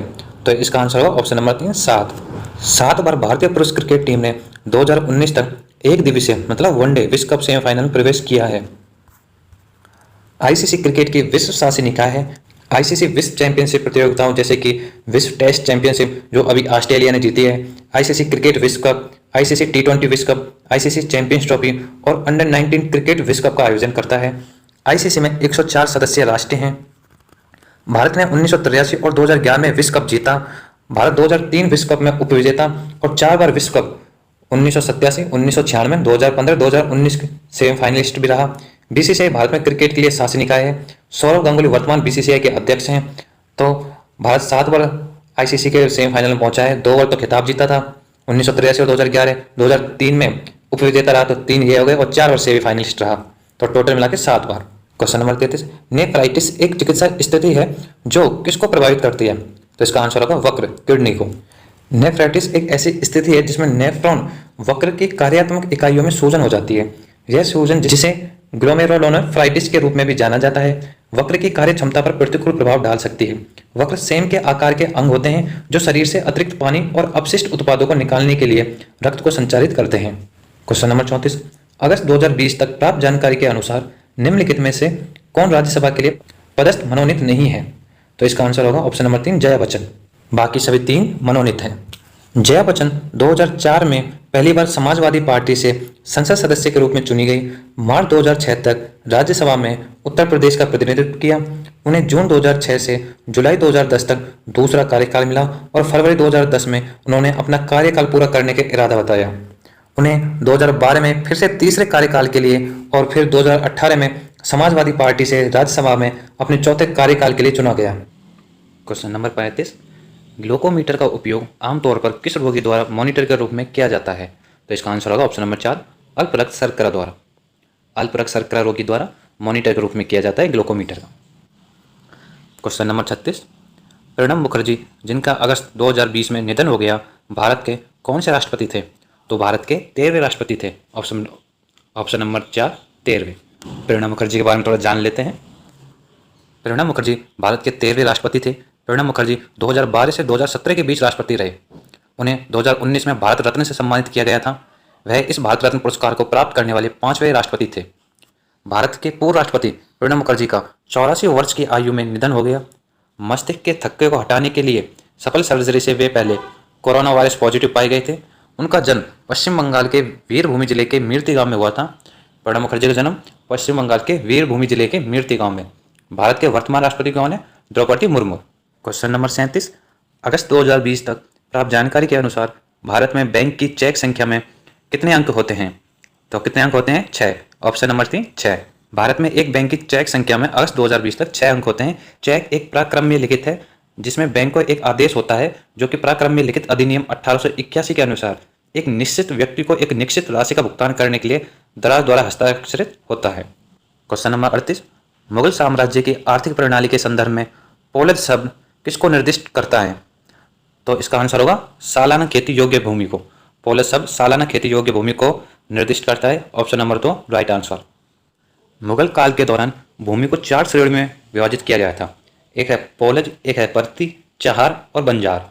जो पोलज या पोलाज वह भूमि थी जिसमें अनुक्रम में प्रत्येक फसल के लिए प्रतिवर्ष खेती की जाती थी। मतलब जिस खेत में प्रतिवर्ष खेती की जाती थी उस भूमि को पोलज भूमि कहते थे। और कभी भी बंजर होने नहीं दिया जाता था। पोलाज पूरे साम्राज्य में आदर्श और सबसे अच्छी भूमि थी। इस भूमि पर हमेशा खेती की जाती थी और कभी भी बंजर नहीं होने दिया जाता था। क्वेश्चन नंबर 39, खादर और भांगर शब्द निम्नलिखित में से किस मृदा से संबंधित है? तो इसका आंसर होगा कछार, एलवीएल मृदा, जिसे जलोढ़ मृदा भी कहते हैं। कछार मृदा को जलोढ़ मृदा भी कहते हैं। कछारी मिट्टी बोल लो या दोमट मिट्टी बोल लो या जलोढ़ मृदा या एलवीएल सॉइल बोल लो। भारत में मृदा का सबसे बड़ा वर्ग यही है। यह नदियों द्वारा बहाकर लाई गई मृदा होती है। यह दो प्रकार की होती है, बांगर और खादर। गंगा के मैदान की पुरानी जलोढ़ मिट्टी को बांगर तथा नई जलोढ़ मिट्टी को खादर कहते हैं। बांगर मिट्टी की पहुंच बाढ़ के जल से परे कुछ ऊंचाई पर होती है। Question number 40, the shadow lines नामक की पुस्तक के लेखक कौन है? तो इसका आंसर होगा अमिताव घोष। प्रसिद्ध अंग्रेजी उपन्यास लेखक अमिताव घोष को ज्ञानपीठ पुरस्कार 2018 के लिए चुना गया है। यह ज्ञानपीठ चयन बोर्ड द्वारा 14 दिसंबर 2018 को घोषित किया गया है। अमिताव घोष का जन्म 1956 में कलकत्ता में हुआ था। वह Doon Vidyalaya, Dehradun Saint Stephen College, Delhi विश्वविद्यालय और दिल्ली स्कूल ऑफ इकोनॉमिक्स के पूर्व छात्र हैं। उन्हें 2007 में पद्मश्री से सम्मानित किया गया और 2009 में fellow of royal society of literature के रूप में चुना गया। उन्हें 2015 में Ford foundation art of change of fellow के नाम भी दिया गया था। इनका पहला उपन्यास सर्किल ऑफ रीजन जो 1986 में प्रकाशित हुआ था और अन्य उपन्यास रचनाओं में द शैडो लाइन्स जो 1988, The Calcutta Chromosome 1995, The Glass Palace 2000, The Hungry Tide 2004 शामिल है। क्वेश्चन नंबर 41, ऐतिहासिक सीढ़ीदार कुआं जिसे बावली बोलते हैं, अग्रसेन की बावली कहाँ पर स्थित है? तो यह दिल्ली में स्थित है। Option number 2 Delhi. अग्रसेन की बावली 60 मीटर लंबी और 15 मीटर चौड़ा नई दिल्ली में हैली रोड पर स्थित ऐतिहासिक बावड़ी है। यह मानसून के दौरान वर्षा जल एकत्रित करने के लिए राजा अग्रसेन द्वारा पूर्वी लोधी युग में बनवाया गया था। यह प्राचीन स्मारक और पुरातात्विक स्थल और अवशेष अधिनियम 1958 के तहत भारतीय सर्वेक्षण द्वारा संरक्षित स्मारक है। क्वेश्चन नंबर 42, 1991 में शुरू किया गया व्यास सम्मान किस भाषा में उत्कृष्ट साहित्यिक कार्य के लिए प्रदान किया जाता है? तो हिंदी भाषा में उत्कृष्ट साहित्यिक कार्य के लिए प्रदान किया जाता है व्यास सम्मान, जो 1991 में शुरू किया गया था। 1991 में शुरू किया गया व्यास सम्मान हिंदी में उत्कृष्ट साहित्य कृति के लिए दिया जाता है। व्यास सम्मान के बिड़ला फाउंडेशन द्वारा दिया जाता है। पिछले 10 वर्षों के भीतर प्रकाशित हिंदी की कोई भी साहित्यिक कृति व्यास सम्मान की पात्र हो सकती है। व्यास सम्मान में प्रशस्ति पत्र और स्मृति चिन्ह के साथ 4 लाख रुपए का नगद पुरस्कार प्रदान किया जाता है। पहला व्यास सम्मान वर्ष 1991 में रामविलास शर्मा की कृति भारत की प्राचीन भाषा परिवार और हिंदी के लिए दिया गया था। 29वां व्यास सम्मान 2019 में नासिरा शर्मा को उनके उपन्यास कागज की नाव के लिए मिला था। क्वेश्चन नंबर 43, निम्नलिखित में से कौन सा युग्म सही नहीं है? आंसर होगा भीमबेटका, जो छत्तीसगढ़ दिया हुआ ये युग्म सही नहीं है। भीमबेटका की गुफाएं एमपी में, मध्य प्रदेश में। अब भीमबेटका, हम्पी, फतेहपुर सीकरी और कोणार्क के बारे में थोड़ा जान लेते हैं। भीमबेटका मध्य प्रदेश राज्य में रायसेन जिले में विंध्य श्रेणी की तलहटी में स्थित है। यह एक यूनेस्को विश्व धरोहर स्थल है जिसमें 7 पहाड़ियों और 750 से अधिक चट्टानों के आवास मिले हैं, जिन्हें 10 किलोमीटर में वितरित किया गया है। कोणार्क जो कि उड़ीसा में स्थित है। कोणार्क सूर्य मंदिर उड़ीसा में पवित्र शहर पुरी के पास स्थित है। कोणार्क मंदिर को ब्लैक पैगोडा के नाम से भी जाना जाता है। कोणार्क मंदिर का निर्माण 13वीं शताब्दी में राजा नरसिंह देव प्रथम द्वारा किया गया था। नरसिंह देव प्रथम का जो शासनकाल था वो था 1238 से लेकर 1264 ईस्वी। इसका पैमाना शोधन और गर्भधान गंगा साम्राज्य की ताकत और स्थिरता का प्रतिनिधित्व करता है। इसे 1984 में यूनेस्को द्वारा विश्व धरोहर स्थल घोषित किया गया था। कोणार्क सूर्य मंदिर को भारतीय सांस्कृतिक विरासत के महत्व को इंगित करने के लिए 10 रुपये के भारतीय मुद्रा नोट के उल्टे ओर पर दर्शाया गया है। हम्पी की बात कर लेते हैं, जो कि कर्नाटक में आधुनिक युग के होसपेट शहर के पास स्थित है। हम्पी तुंगभद्रा नदी के तट पर स्थित है। 1336 में हरिहर और बुक्का विजयनगर सिटी के संस्थापक थे। उन्होंने हम्पी को राजधानी शहर बनाया। हम्पी एक यूनेस्को विश्व धरोहर स्थल भी है। हम्पी स्वर्ण रथ को भारतीय सांस्कृतिक विरासत के महत्व को इंगित करने के लिए 50 रुपये के भारतीय मुद्रा नोट के रिवर्स साइड पर दर्शाया गया है। फतेहपुर सीकरी जो उत्तर प्रदेश में है। फतेहपुर सीकरी उत्तर प्रदेश राज्य में आगरा में स्थित है। बुलंद दरवाजा जिसे विजय का द्वार भी कहते हैं, दुनिया का सबसे ऊंचा प्रवेश द्वार है जो आगरा में फतेहपुर सीकरी में स्थित है। इसका निर्माण 1602 ईस्वी में मुगल सम्राट अकबर द्वारा गुजरात पर अपनी विजय के उपलक्ष्य में किया गया था। यह फतेहपुर सीकरी में जामा मस्जिद का मुख्य प्रवेश द्वार है। क्वेश्चन नंबर 44, निम्नलिखित में से कौन सी घटना 1905 के स्वदेशी आंदोलन की महत्वपूर्ण वजह थी? इसका आंसर होगा ऑप्शन नंबर फर्स्ट, बंगाल का विभाजन। अब स्वदेशी आंदोलन के समय रेखा देख लेते हैं, कब क्या हुआ था। 1900 में ब्रिटिश भारत में बंगाल प्रमुख प्रांत था। भारतीय राष्ट्रीय आंदोलन बंगाल में शुरू हुआ और इस तरह अंग्रेजों ने बंगाल को विभाजित करने का फैसला किया। जब भारत के वायसराय लॉर्ड कर्जन ने जुलाई 1905 में बंगाल के विभाजन की घोषणा की तो भारतीय राष्ट्रीय कांग्रेस ने बंगाल में स्वदेशी आंदोलन की शुरुआत की। तो स्वदेशी आंदोलन की शुरुआत कहाँ से हुई थी? बंगाल से हुई थी 1905 में। स्वदेशी आंदोलन को एक विरोध आंदोलन के रूप में शुरू किया गया था, जिसने देश में बहिष्कार आंदोलन को जन्म दिया। 1909 में आंदोलन देश भर में फैल गया था और लोगों ने विभाजन और उपनिवेशवाद विरोधी आंदोलन की शुरुआत की थी। आंध्र प्रदेश में स्वदेशी आंदोलन को वंदे मातरम आंदोलन के रूप में भी जाना जाता है। 1910 में कई गुप्त संगठन स्थापित किए गए थे और कई क्रांतिकारी आंदोलन थे जो स्वदेशी आंदोलन के पर्याय थे। महात्मा गांधी द्वारा 1915 के बाद के आंदोलनों जैसे सत्याग्रह आंदोलन, असहयोग आंदोलन आदि स्वदेशी आंदोलन पर आधारित थे। क्वेश्चन नंबर 45, वातावरण की सापेक्ष आर्द्रता को मापने का एक उपकरण है। तो इसका आंसर होगा ऑप्शन नंबर 4 हाइग्रोमीटर। हाइग्रोमीटर एक उपकरण है जिसका उपयोग सापेक्ष आर्द्रता को मापने के लिए किया जाता है। एक साइक्रोमीटर एक हाइग्रोमीटर का एक उदाहरण है। एक साइक्रोमीटर सापेक्ष आर्द्रता को मापने के लिए 2 थर्मोमीटर का उपयोग करता है। एक शुष्क बल्ब तापमान को मापता है तो दूसरा आर्द्र बल्ब तापमान को मापता है। आर्द्रता वायु में नमी की मात्रा का माप है। और कुछ उपकरण है जिससे क्या मापा जाता है, जैसे कि हाइड्रोमीटर किसी तरल पदार्थ का विशिष्ट गुरुत्व या घनत्व को मापता है। पायरोमीटर तापमान को नापता है और लैक्टोमीटर दूध में पानी की मात्रा या दूध की शुद्धता को लैक्टोमीटर नापता है। Question number 46, global innovation index 2020 में भारत का कौन सा स्थान है? तो इसका आंसर होगा 48वां। ग्लोबल इनोवेशन इंडेक्स मतलब वैश्विक नवाचार सूचकांक 2020 में भारत का 48वां स्थान है। ग्लोबल इनोवेशन इंडेक्स दुनिया भर के 131 देशों की अर्थव्यवस्था के नवाचार प्रदर्शन को मापने के लिए एक प्रमुख संदर्भ है। यह कॉर्नेल विश्वविद्यालय, इनसीड और WIPO द्वारा प्रतिवर्ष प्रकाशित किया जाता है। ग्लोबल इनोवेशन इंडेक्स पहली बार 2007 में प्रकाशित हुआ था। स्विट्जरलैंड, स्वीडन, संयुक्त राज्य अमेरिका, ब्रिटेन और नीदरलैंड शीर्ष 5 देश हैं और भारत का स्थान 48वां है। क्वेश्चन नंबर 47, 11 दिसंबर 1901 को स्थापित की गई डिगबोई तेल रिफाइनरी भारत की सबसे पुरानी कार्यरत रिफाइनरी है और दुनिया की सबसे पुरानी कार्यरत रिफाइनरियों में से एक है, जो कहाँ स्थित है? तो डिगबोई तेल रिफाइनरी भारत में असम राज्य में स्थित है। Option number 2 Assam. असम राज्य के बारे में थोड़ा पढ़ लेते हैं। कमरूपा असम का पुराना नाम है। दिसपुर असम की राजधानी है। असम को भारत के चाय के बागान के रूप में जाना जाता है। असम भारत में चाय का प्रमुख उत्पादक है। असम को भारत के पूर्वोत्तर राज्यों का प्रवेश द्वार कहा जाता है। असम ने भूटान और बांग्लादेश के साथ अंतर्राष्ट्रीय सीमाएं साझा की हैं। गुवाहाटी को पूर्व की रोशनी के रूप में जाना जाता है। गुवाहाटी उच्च न्यायालय राज्यों के संदर्भ में सबसे बड़ा क्षेत्राधिकार है। जोरहाट असम की सांस्कृतिक राजधानी है। ब्रह्मपुत्र को असम के सोरो के नाम से जाना जाता है। मानस नेशनल पार्क, जिसे रॉयल बंगाल टाइगर के लिए प्रसिद्ध है, असम में स्थित है। काजीरंगा राष्ट्रीय उद्यान अपने एक सींग वाले गैंडों के लिए प्रसिद्ध है। औरंग नेशनल पार्क को मिनी काजीरंगा के नाम से जाना जाता है। असम में डिब्रू सिकोवा भारत में सबसे छोटा जीव मंडल आरक्षित है। योनो ऐप एक एकीकृत डिजिटल बैंकिंग प्लेटफॉर्म है जो किसके द्वारा पेश किया गया है ताकि इसके उपयोगकर्ताओं को विभिन्न प्रकार की वित्तीय सेवाओं का उपयोग करने में सक्षम बनाया जा सके। तो ये भारतीय स्टेट बैंक का ऐप है योनो बैंक। इसका full form you only need one है। यह हमारे फोन पर कई ऐप्स की जरूरत को खत्म करता है। इसने डिजिटल बैंकिंग को बहुत आसान बना दिया है, जैसे डिजिटल रूप में बैंक खाता खोलना, फंड ट्रांसफर, कैशलेस बिल भुगतान, वास्तविक समय में ऋण लेना और लाभ उठाना। क्वेश्चन नंबर 49, नई दिल्ली में राष्ट्रमंडल खेल किस वर्ष में आयोजित किए गए थे? तो इसका आंसर होगा 2010। Option number 4 2010। 2010 कॉमनवेल्थ गेम, जिसे आधिकारिक तौर पर 19वें कॉमनवेल्थ गेम्स के रूप में जाना जाता है और आमतौर पर दिल्ली 2010 के रूप में जाना जाता है, दिल्ली भारत में आयोजित किया गया था। क्वेश्चन नंबर 50, सितंबर 2020 में भारतीय रिजर्व बैंक ने 1 जनवरी 2021 से चेक के लिए सकारात्मक भुगतान प्रणाली पॉजिटिव पे सिस्टम शुरू करने का निर्णय लिया, जिसके तहत कितने राशि से अधिक के भुगतान के लिए प्रमुख विवरणों के दोबारा पुष्टि करने की आवश्यकता हो सकती है?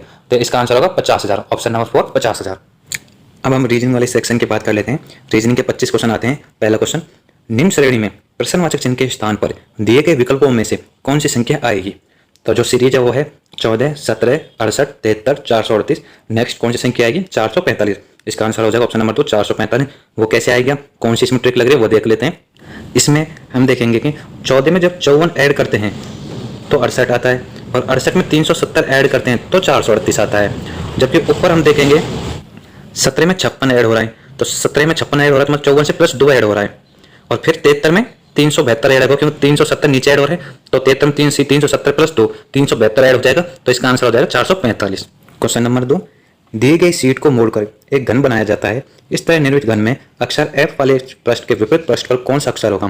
तो जो ये घन होता है, चाहे इसको हम पासे के भी घन बोल सकते हैं, पासा भी एक घन होता है। तो हम देखेंगे जो जो सीरीज होती है, जो 4 ये बॉक्स बने हुए हैं, तो जो फर्स्ट होता है वो थर्ड के अपोजिट होता है। तो H के अपोजिट क्या हो जाएगा? W हो जाएगा। और जो सेकंड नंबर पर होता है वो फोर्थ का अपोजिट होता है। तो क्यों हुआ है वो E के अपोजिट हो जाएगा। अब बचा क्या? बचा हमारे पास F और G। तो F J के अकॉर्डिंग हो जाएगा। तो F का अकॉर्डिंग क्या हो जाएगा? J। Option number 4 right answer J। Question number 3, निम्न श्रेणी में प्रश्नवाचक चिन्ह के स्थान पर दिए गए विकल्पों में से कौन सी संख्या आएगी? तो 97, 98, 106, 133, 197 के बाद जो आंसर आएगा वो आएगा 322। ऑप्शन नंबर 2 322 कैसे आएगा वो देख लेते हैं। इसमें जो लॉजिक लगेगा वो ये लगेगा कि 97 में प्लस 1 का क्यूब करेंगे तो 98 आ जाएगा। फिर सेकंड 98 में 2 का क्यूब करेंगे तो 106 आ जाएगा। फिर 106 में 3 का क्यूब ऐड कर देंगे तो 133। 133 में 4 का क्यूब ऐड कर देंगे। 4 का क्यूब कितना होता है? 64 होता है। तो 133 प्लस 64 197।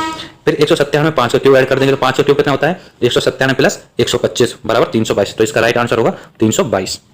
क्वेश्चन नंबर 4, यदि दर्पण को निम्नलिखित चित्र के अनुसार पी क्यू पर रखा जाए तो दिए गए संयोजन का चयन कीजिए जिसका दर्पण में सही प्रतिबिंब निर्मित होता है। तो दर्पण प्रतिबिंब हम 2 चीजें याद रखते हैं कि जो हमारा दाई है वो बाई की तरफ दिखाई देगा और बाई जो दाई की तरफ दिखाई देगा, लेकिन ऊपर का नीचे नहीं दिखाई जाएगा। मतलब उल्टा नहीं होगा इमेज कि ऊपर के नीचे हो जाए, नीचे के ऊपर हो जाए। तो हम एक एक ऑप्शन देख लेते हैं। सबसे पहले हम एक को देखेंगे। तो एक हमारा दाई जो इसका ये डंडा इस तरह, तो ये बाई की ओर है तो ये दाई की ओर हो जाएगा। तो सही है। तो एक ये भी सही है, एक इसमें दूसरे ऑप्शन में भी सही है, तीसरे में भी सही है, लेकिन चौथे में गलत है। तो ऑप्शन नंबर 4 तो गलत हो गया, इसको हम काट देते हैं। हम एस को देखेंगे तो एस का जो दायां है वो बायां हो जाएगा, बायां जो दायां हो जाएगा।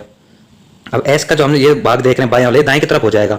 तो ये इस टाइप का एस हो जाएगा। तो फिर पहले में दिया हुआ है, दूसरे में भी दिया हुआ है, लेकिन ये तीसरे में ये गलत दिया हुआ है क्योंकि तीसरे में एज रखा हुआ है, इसमें कोई भी चेंज नहीं किया हुआ है। अब हम एम को देखेंगे तो एम दोनों ऑप्शनों में सही है, इसमें भी सही है, इसमें भी सही है। और एच है, अब एच हमारा बाएं का दायां होगा तो इसमें भी सही है और इसमें भी सही है, दोनों ऑप्शन में सही है।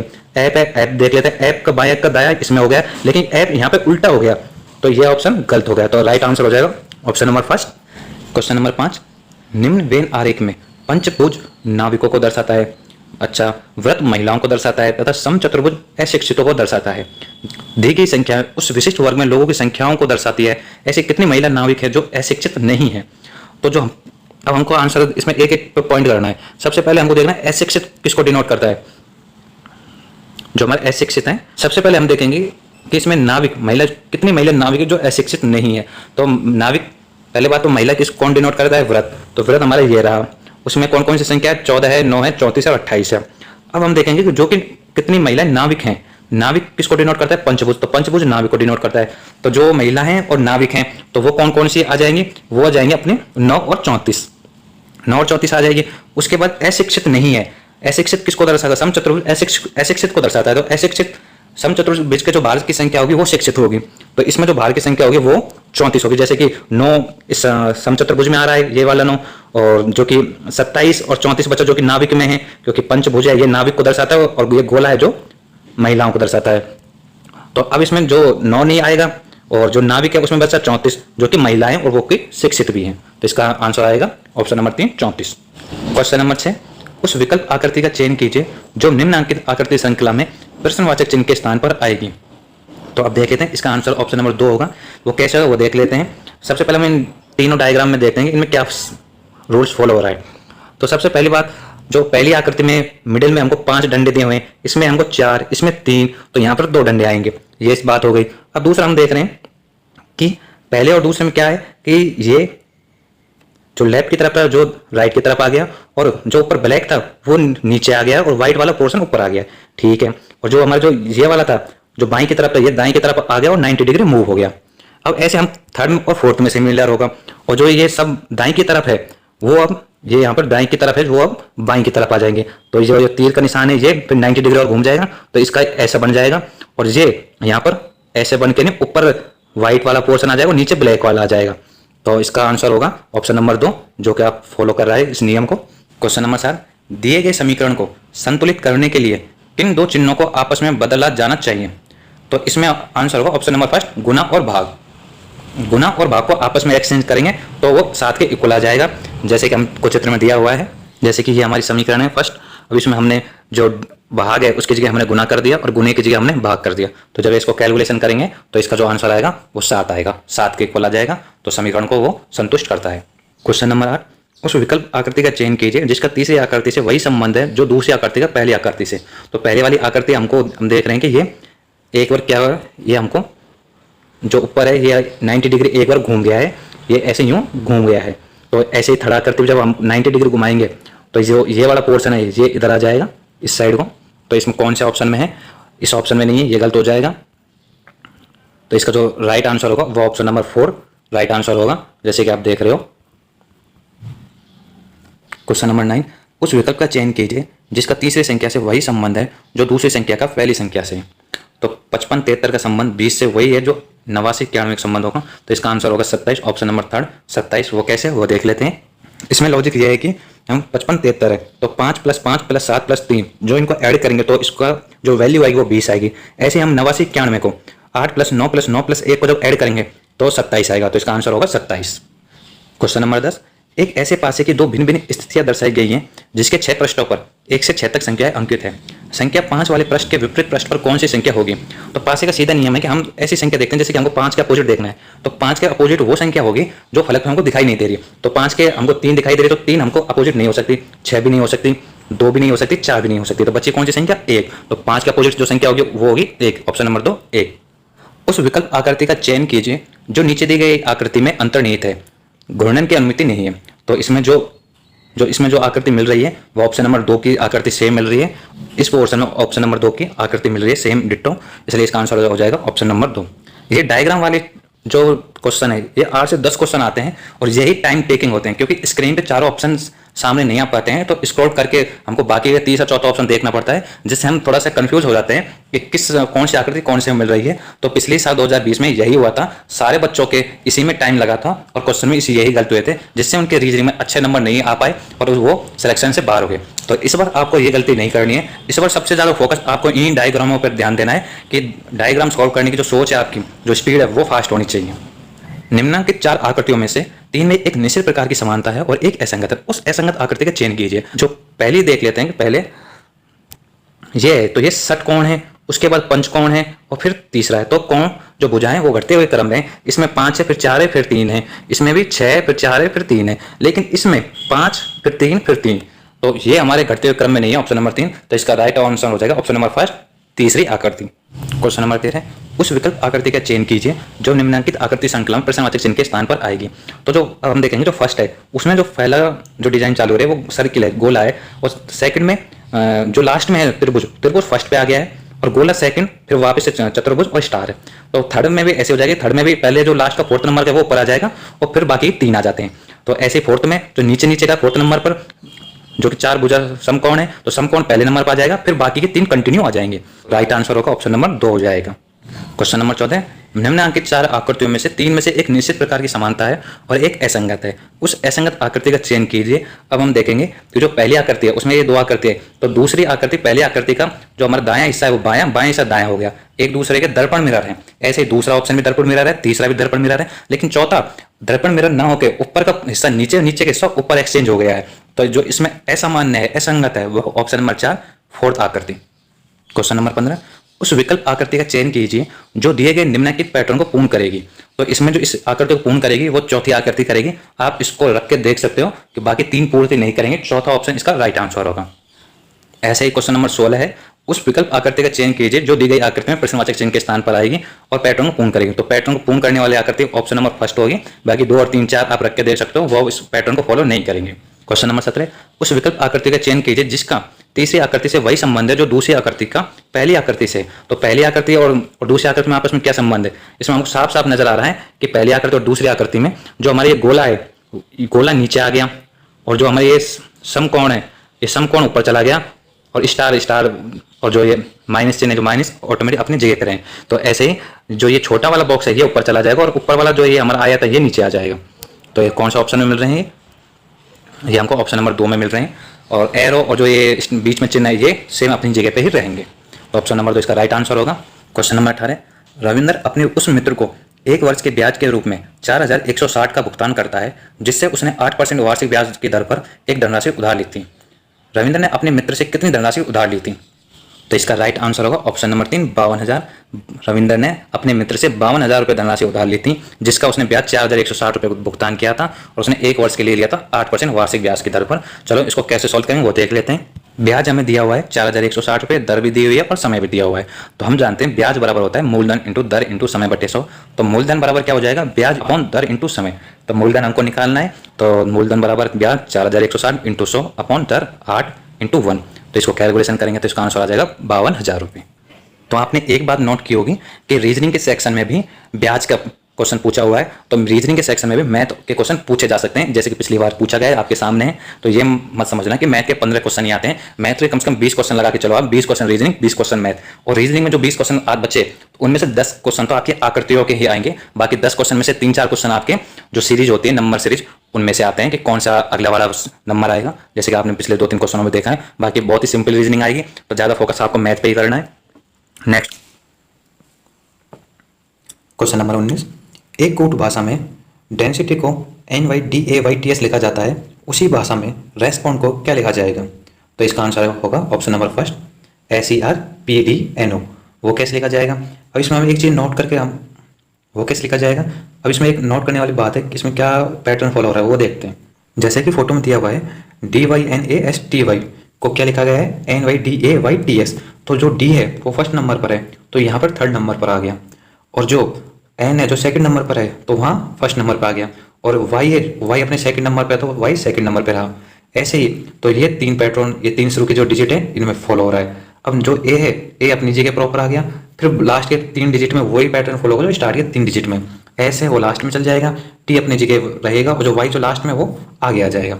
तो यही पैटर्न हमें अब इसमें भी आगे वाले में फॉलो करना है रेस्पॉन्ड में। और रेस्पॉन्ड में R है जो वो थर्ड नंबर पर चला जाएगा, E अपने जगह पे रहेगा, S है वो भी थर्ड नंबर पर चला जाएगा, S थर्ड से फर्स्ट नंबर पर चला जाएगा, और P अपनी जगह वैसे की वैसे रहेगा। फिर वापस से तीनों में वही पैटर्न फॉलो होगा जो स्टार्ट के तीनों में है। तो O है जो लास्ट में चला गया, N अपनी जगह पे रहा और D स्टार्ट में आ गया। तो इसका आंसर क्या हो जाएगा SERPDNO। क्वेश्चन नंबर 20, उस विकल्प का चयन कीजिए जिसमें दी गई आकृति अंतर्निहित है, घूर्णन करने की अनुमति नहीं है। तो जो ये आकृति है ये हमें फर्स्ट ऑप्शन में देखने को मिल जाएगी, फर्स्ट ऑप्शन में ये आकृति मैच हुई है, बाकी जो 3 ऑप्शन है उनमें ये आकृति मैच नहीं खाएगी, आप देख सकते हो। क्वेश्चन नंबर 21, एक कागज को निम्नलिखित चित्र के अनुसार मोड़ा और काटा गया है, इस कागज को खोलने पर यह कैसे दिखाई देगा। तो जैसे कि फर्स्ट में, फिर सेकंड, थर्ड में जिस स्टेप बाय स्टेप इसको मोड़ के नहीं फिर उसको कटिंग की जा रही है। तो कटिंग करने के बाद जो आकृति बनेगी वो कैसे बनेगी, हम घर पे ट्राई कर सकते हैं एक पेपर लेके। तो जो इसका आंसर होगा वो राइट आंसर होगा option number 3, right answer. Question number 22, उस वेन आरेख का चयन कीजिए जो निम्नलिखित वर्गों के मध्य संबंध का सर्वश्रेष्ठ निरूपण करता है। तो इसमें माताएं, विक्रय प्रबंधक और पुरुष। तो अब इसमें हम देखेंगे कि माताएं और पुरुष ये 2 अलग अलग चीजें हैं, तो ये 2 गोले अलग अलग आएंगे। लेकिन विक्रय प्रबंधक वो स्त्री भी हो सकती है, पुल्लिंग भी हो सकते हैं, तो माताएं भी हो सकती है, पुरुष भी हो सकते हैं। तो विक्रय प्रबंधक में कुछ माताएं हो सकती हैं, कुछ पुरुष हो सकते हैं। तो ऐसा ऑप्शन क्या मिलेगा आपको कि हम जाने कि विक्रय प्रबंधक में कुछ माताएं हो सकती हैं और कुछ पुरुष हो सकते हैं, लेकिन पुरुष और माता एक नहीं हो सकते, इसलिए right answer option number 2, right answer. Question number 23, उस विकल्प का चयन कीजिए जिसका तीसरे शब्द से वही संबंध है जो दूसरे शब्द का पहले शब्द से। दूसरे शब्द ब्राजील, दक्षिण अमेरिका। तो ब्राजील है वो दक्षिण अमेरिका महाद्वीप में आता है, तो श्रीलंका है वो एशिया महाद्वीप में आता है, तो इसका राइट आंसर हो जाएगा option number 3, Asia. Question number 24, दिए गए पैटर्न का ध्यानपूर्वक अध्ययन करें और उस संख्या का चयन करें जो इसमें प्रश्नवाचक चिन्ह के स्थान पर आएगी। तो इसमें हम देखेंगे कौन सा पैटर्न फॉलो हो रहा है। इसका जो राइट आंसर होगा ऑप्शन नंबर 2, 125 होगा। अब क्या पैटर्न फॉलो हो रहा है वो देख लेते हैं। जो हमारा पहला स्तंभ है उसमें 25 + 14 × 2 + 14, 25 में पहले 14 जोड़ेंगे, उसको मल्टीप्लाई 2 करेंगे, फिर वापस से 14 जोड़ेंगे टोटल में, तो इसका आंसर जो आएगा वो 92 में आया, इसका जो योग है टोटल। ऐसे ही दूसरे स्तंभ में भी 52 + 16, तो 52 + 16 कितना होता है, 68 होता है, × 2, तो टोटल कितना हो गया 136, 136 + 16 152 आ गया। इसी प्रकार स्तंभ नंबर 3 में भी यही हो जाएगा, 40 + 15 कितना हो गया 55 हो गया, 55 × 2 तो 110, 110 + 15 = 125, तो राइट आंसर हो जाएगा 125। क्वेश्चन नंबर 25, निम्नलिखित 4 अक्षर समूह में से 3 के मध्य एक निश्चित प्रकार की समानता है और एक असंगत है, उस असंगत अक्षर समूह का चयन कीजिए। तो इसमें 3 में तो एक पैटर्न फॉलो हो रहा होगा और एक में उससे डिफरेंट होगा, तो देख लेते हैं हम। हम देखेंगे कि जो के एच डी है तो के 11 नंबर पर आता है, एच 8 नंबर पर आता है और डी 4 नंबर पर। तो 11 में से -3 करेंगे तो 8 आएगा और 8 में से -4 करेंगे तो 4। तो ऐसे टी क्यू एम, तो टी 20 पे, क्यू 17 पे और एम 13 पे। तो 20 - 3 17, 17 - 4 13। तो इसमें भी सेम माइनस हो रहा है, पहले -3 होगा फिर -4 होगा। एल आई एफ, तो एल कितने पे 12 पे, आई कितने पे 9 पे, एफ कितने पे 6 पे। तो 12 में से -3 जाएंगे तो 9 बचे, 9 में से फिर -3 गए तो 6। तो इसमें थोड़ा अंतर आ गया। एक बार चौथे को भी देख लेते हैं। एच ई ए, एच कितने पे 8 पे, ई कितने पे 5 पे, ए कितने पे 1 पे। तो 8 में से 3 गए तो 5, 5 में से 4 गए तो 1। तो लेकिन सब में 3 4, पहले 3 माइनस हो रहा है फिर 4। लेकिन एल आई एफ जो थर्ड ऑप्शन है उसमें पहले भी 3 माइनस हो रहा है और फिर सेकंड टाइम भी 3 माइनस हो रहा है, इसलिए डिफरेंट कौन सा है, L I F, option number third right answer. अब मैथ वाले पार्ट की बात कर लेते हैं। मैथ के 15 क्वेश्चन आते हैं। क्वेश्चन नंबर फर्स्ट, एक व्यक्ति ने अपनी यात्रा का पहला भाग 160 किलोमीटर पर आवर और दूसरा भाग 240 किलोमीटर पर आवर की गति से तय किया और अपने गंतव्य तक की कुल दूरी 3840 किलोमीटर की दूरी को 20 घंटे में तय किया। दूसरे भाग की दूरी कितने घंटे में पूरी की गई। तो इसका जो राइट आंसर है ऑप्शन नंबर फर्स्ट 8 घंटे है। वो कैसे आएगा वो देख लेते हैं। मान लीजिए कि पहले भाग में यात्रा करने के लिए लिया गया समय x घंटे, दूसरे भाग की यात्रा करने में लिया गया समय क्या हो जाएगा, टोटल 20 घंटे लगते हैं। तो पहली यात्रा में x हो गया, तो दूसरे के द्वारा लिया गया समय कितना होगा 20 - x। इनको ऐड करेंगे तो हमको जो घंटे आएंगे वो 20 घंटे आएंगे। तो पहले भाग में कितनी दूरी तय की जाएगी, x घंटे लेता है, चाल कितने 160, तो दूरी कितनी आ जाएगी 160 × x, तो 160x। तो ऐसे ही दूसरे भाग में तय यात्रा की दूरी 240 × 20 - x। अब हम प्रश्न के अनुसार जो प्रश्न बोला उसके अकॉर्डिंग करते हैं। पहले भाग में तय की गई यात्रा की दूरी बराबर दूसरे भाग में तय की गई यात्रा की दूरी। तो हम इन दोनों को जब जोड़ देंगे तो टोटल दूरी के बराबर जाएगा। टोटल दूरी कितनी है 3840, तो 160x प्लस 240 × 20 - x बराबर 3840। तो इनको ऐड करके इसको सॉल्व करेंगे तो x की जो वैल्यू आएगी वो 12 आएगी। तो x की वैल्यू 12 है, तो पहले द्वारा जो टाइम लिया वो 12 घंटे लिया। अब दूसरा कितना लेगा, दूसरा जो टाइम लेगा वो 20 - x बराबर 20 - 12 बराबर 8 घंटे। तो दूसरे भाग में लिया गया समय होगा 8 घंटे। किसी वस्तु का अंकित मूल्य 5000 है, इस पर क्रय में से 15%, 10% और 18% की 3 क्रय में छूटें दी गई हैं, तो उस वस्तु का विक्रय मूल्य ज्ञात कीजिए। तो उस वस्तु का विक्रय मूल्य क्या हो जाएगा 3136.5, ऑप्शन नंबर फर्स्ट। अब इसका हम डिटेल सॉल्यूशन कर लेते हैं। क्या दिया गया है हमको, एक वस्तु का अंकित मूल्य क्या है 5000 रुपये और 15%, 10% फिर 18%, 3 क्रमागत छूट दी हुई है अंकित मूल्य पर। तो इसमें जो फॉर्मूला जो प्रयोग होगा वो क्या होगा, विक्रय मूल्य बराबर हो जाएगा अंकित मूल्य इंटू 100 माइनस छूट, जितने परसेंट की छूट दी है अपन 100। अब इसकी कैलकुलेशन कर देते हैं। सिंपल सा क्वेश्चन है, इसमें कुछ नहीं करना। विक्रय मूल्य फॉर्मूले में हम जो हमारी जो वैल्यू है वो पुट कर देंगे 5000 × 100 - 15/100 × 100 - 10/100 इंटू जो 30 छूट है वो कितने 100 - 18/100। इसको कैलकुलेशन करेंगे तो जो इसका विक्रय मूल्य आएगा वो आएगा 3136.5 रुपये। तो राइट आंसर क्या हो जाएगा 3136.5 रुपये। क्वेश्चन नंबर 3 की बात करते हैं। एक आयताकार भूखंड की लंबाई उसकी चौड़ाई से 15 मीटर अधिक है।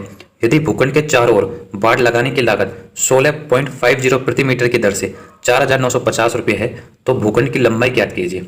अब हमको लंबाई चौड़ाई से 15 मीटर अधिक है, तो चलिए शुरू करते हैं। इसको कैसे करेंगे, तो भूखंड की लंबाई क्या है कि चौड़ाई से 15 है, तो चौड़ाई हम b मान लेते हैं, तो b + 15 है, एल बराबर क्या है b + 15 हो जाएगा।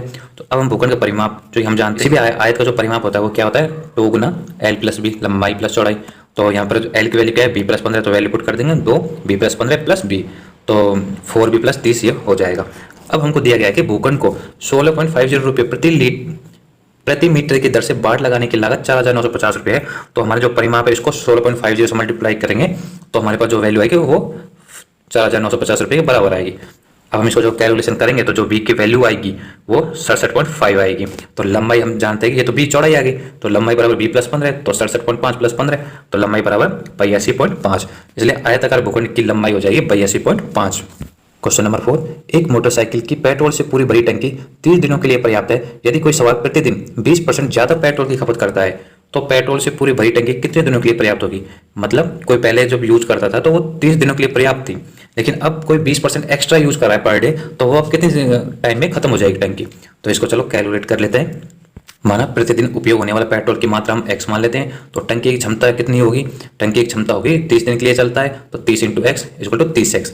टंकी की क्षमता 30x हो जाएगी, 30 दिनों के लिए चल रहा है। अब हम प्रश्न के अनुसार एक चालक प्रत्येक दिन 20% अधिक पेट्रोल का उपयोग करना शुरू कर देता है। तो जब 20% अधिक यूज कर रहा है तो पहले x कर रहा था, अब 20% अधिक यूज कर रहा है तो 120/100 × x बराबर 1.2x। तो प्रतिदिन अब क्या कितना यूज कर रहा है 1.2x। अब 1.2x मान लिया कि हमने टंकी y दिनों में खाली हो जाएगी, तो टंकी की क्षमता जो कि 30x थी वो कितने की इक्वल हो जाएगी 1.2x इंटू वाई। तो जब इसको कैलकुलेट करेंगे तो y की वैल्यू 25 आ जाएगी। तो पेट्रोल से भरा टैंक जब 20% अधिक डेली खर्च करने लग जाए तो 25 दिनों के अंदर खाली हो जाएगी। क्वेश्चन नंबर 5, दो व्यक्तियों में प्रत्येक को 43,892 की धनराशि का ऋण 3 वर्ष के लिए दिया गया, जिसमें एक को 30% वार्षिक साधारण ब्याज पर, दूसरे को वार्षिक रूप से संयोजित होने वाली 30% वार्षिक चक्रवृद्धि ब्याज दर पर भुगतान करना था। इस 3 वर्ष की अवधि में प्राप्त चक्रवृद्धि ब्याज की तुलना में प्राप्त साधारण ब्याज कितने प्रतिशत कम होगा? तो इसका जो आंसर होगा ऑप्शन नंबर फर्स्ट 24.8%। अब इसको हम देख लेते हैं ये कैसे आएगा कि हमको दिया है कि प्रत्येक व्यक्ति का मूलधन तो इक्वल है 43,892 में, एक के लिए साधारण ब्याज है, एक चक्रवृद्धि ब्याज है, तो उसको हम निकाल देंगे। साधारण ब्याज बराबर क्या होता है मूलधन इंटू दर इंटू समय अपॉन 100। तो वैल्यू जो पुट करेंगे तो जो इसकी साधारण ब्याज आएगा वो आएगा 39,502.8 रुपये। अब वहीं हम जब हम चक्रवृद्धि ब्याज निकालेंगे तो जो हम पहले चक्रवृद्धि ब्याज में साधारण ब्याज का डायरेक्ट फॉर्मूला होता नहीं है, तो इसका मिश्र धन निकाला जाता है। पहले मिश्र धन क्या होता है मूलधन प्लस ब्याज होता है। तो यहाँ पर जो मिश्र धन है वो मूलधन इंटू 1 प्लस दर अपॉन 100 की पावर समय होता है। तो इसमें जो वैल्यू पुट करके इसका जो मिश्र धन निकालेंगे वो हो जाएगा 96,364.81 रुपीज़। अब इसमें से हम मूलधन घटा देंगे। मूलधन क्या है 43,892। जब हम इसमें से मिश्र धन में से मूलधन घटाएंगे तो चक्रवृद्धि ब्याज आ जाएगा 52,502.81 रुपीज़। इसमें अब हमको चक्रवृद्धि ब्याज और साधारण बीज का अंतर ज्ञात करना है। तो चक्रवृद्धि ब्याज और साधारण बीज को जब माइनस करेंगे तो इनका डिफरेंस आ जाएगा 12,970.01 रुपीज़। तो प्रतिशत बराबर क्या हो जाएगा 12,970.01 अपॉन 52,502.81 इंटू 100। तो ये 24.7 या 24.8% के इक्वल आएगा। तो इसका मतलब चक्रवृद्धि ब्याज की तुलना में साधारण ब्याज 24.7 या 8% कम है। क्वेश्चन नंबर 6, ए और बी प्रत्येक ने समान धनराशि 3 वर्ष के लिए एक में से 5% वार्षिक साधारण ब्याज और वार्षिक रूप से संयोजित होने वाली चक्रवृद्धि ब्याज दर पर ऋण लिया। भुगतान के समय ए की तुलना में बी को 427 अधिक देना था। बी के द्वारा ऋण ली गई धनराशि और भुगतान किया गया ब्याज ज्ञात कीजिए। तो इसका जो राइट आंसर होगा वो क्या हो जाएगा 56,000 रुपये। जो धनराशि उसके द्वारा ऋण ली गई थी बी के द्वारा वो थी 56,000 रुपये, और जो ब्याज अदा किया था वो था 8,827 रुपये। वो कैसे वो देख लेते हैं। हमको क्या दिया है ए और बी प्रत्येक ने कितने से 5% की दर से साधारण और चक्रवृद्धि ब्याज की दर से 3 वर्ष के लिए बराबर धनराशि उधार ली, और उन दोनों को जो ब्याज मिलता है वो 427 रुपये। तो हम इसको गणना कर लेते हैं कि साधारण ब्याज बराबर क्या हो जाएगा P into 3 into 5 upon 100 3P upon 20। ऐसे ही बी का चक्रवृद्धि ब्याज निकाल लेंगे जो कि 1,261 P अपॉन 8,000। अब इन दोनों को जब माइनस करेंगे वो 427 के बराबर आएगा। जब माइनस करेंगे तो जो इसकी P की वैल्यू मूलधन की जो वैल्यू आएगी वो 56,000 रुपये आ जाएगी। और 56,000 रुपये आने पर हम बी द्वारा भुगतान किया गया ब्याज निकाल लेंगे क्योंकि 56,000 मूलधन हो गया 1 प्लस 5 अपॉन 100 की पावर 3 टाइम हो गया माइनस मूलधन जो कि 56,000 है। कैलकुलेट करेंगे तो इसका जो ब्याज आएगा बी का वो आएगा 8,827 रुपये। तो उधार ली गई धनराशि 56,000 रुपये होगी और बी द्वारा दिया गया भुगतान मतलब ब्याज 8,827 रुपये होगा। क्वेश्चन नंबर 7, दो संख्याओं का योग 26 है और उनका अंतर 14 है। तो दो संख्या मान लेते हैं x और y। तो x प्लस वाई बराबर 26 और x माइनस वाई बराबर 14 है। यदि बड़ी संख्या के 3 गुने को छोटी संख्या से भाग दिया जाए तो भागफल कितना होगा? तो इसका आंसर होगा ऑप्शन नंबर 4 10। कैसे वो थोड़ा देख लेते हैं। मान लीजिए कि बड़ी संख्या x है और छोटी संख्या y है, तो दोनों संख्याओं का योग कितना है 26 है। तो x प्लस वाई बराबर 26, x बराबर 26 माइनस वाई, और दोनों संख्या का अंतर 14 है। तो x माइनस वाई बराबर 14 है, तो 26 माइनस वाई बराबर 14, 26 माइनस 14 बराबर 2y, तो 12 बराबर 2y, तो y की जगह क्या आ जाएगा 6। तो बड़ी संख्या क्या हो जाएगी 26, दोनों का योग 26 है, तो छोटी संख्या 6 है, तो बड़ी संख्या क्या हो जाएगी 26 माइनस 6 बराबर 20। अब 3 गुना बड़ी संख्या को छोटी संख्या से विभाजित किया जाता है तो क्या आएगा, तो 20 बड़ी संख्या है, इसको 3 गुना करने के लिए 3 से मल्टीप्लाई करेंगे अपॉन 6, तो इक्वल टू 10। तो हमारे पास इसका जो राइट आंसर आएगा वो आएगा 10। क्वेश्चन नंबर 8, एक किसी काम को 45 दिनों में पूरा कर सकता है, वह 30 दिनों तक काम करता है और फिर काम छोड़ देता है। यदि बी शेष काम 5 दिनों में करता है तो बी अकेले पूरे काम को कितने दिनों में पूरा कर सकता है? ये बिल्कुल सिंपल सा सवाल है कि ए कितने दिन में करता है 45 दिन में, तो ए एक दिन में कितना काम करेगा 1/45। वह 30 दिनों तक काम करता है, तो 30 दिन तक कंटिन्यू काम करेगा तो कितना काम कर लेगा वो 1/45 इंटू 30 बराबर 2/3। जैसे कि दिया हुआ है आपको 1/45, तो ए का 30 दिन का कार्य कितना जाएगा 1/45 इंटू 30 बराबर 2/3। तो शेष कार्य बराबर कितना बचेगा, एक में से 2/3 घटाएंगे तो 1/3, तो 1/3 बचता है जो बी 5 दिनों में 1/3 कार्य पूरा कर लेता है। तो बी का एक दिन का कार्य कितना होगा, तो बी का एक दिन कार्य हो जाएगा 1/15। तो बी पूरा कार्य कितने दिन में करेगा, तो 15 दिन में, इसलिए बी पूरा कार्य 15 दिन में कर सकता है। राइट आंसर क्या हो जाएगा 15 दिन। क्वेश्चन नंबर 9, एक दुकानदार ने 1000 केजी चावल खरीद कर उसका एक भाग 10% के लाभ पर और शेष भाग 20% की हानि पर बेच दिया। पूरे लेन देन में उसे 11% की हानि हुई। चावल की कितनी मात्रा 20% हानि पर बेची गई? तो इसका जो राइट आंसर होगा वो 700 केजी है। कैसे वो देख लेते हैं। तो हमें क्या दिया है, इस सवाल को हम एलिगेशन मेथड से बहुत इजीली कर देंगे।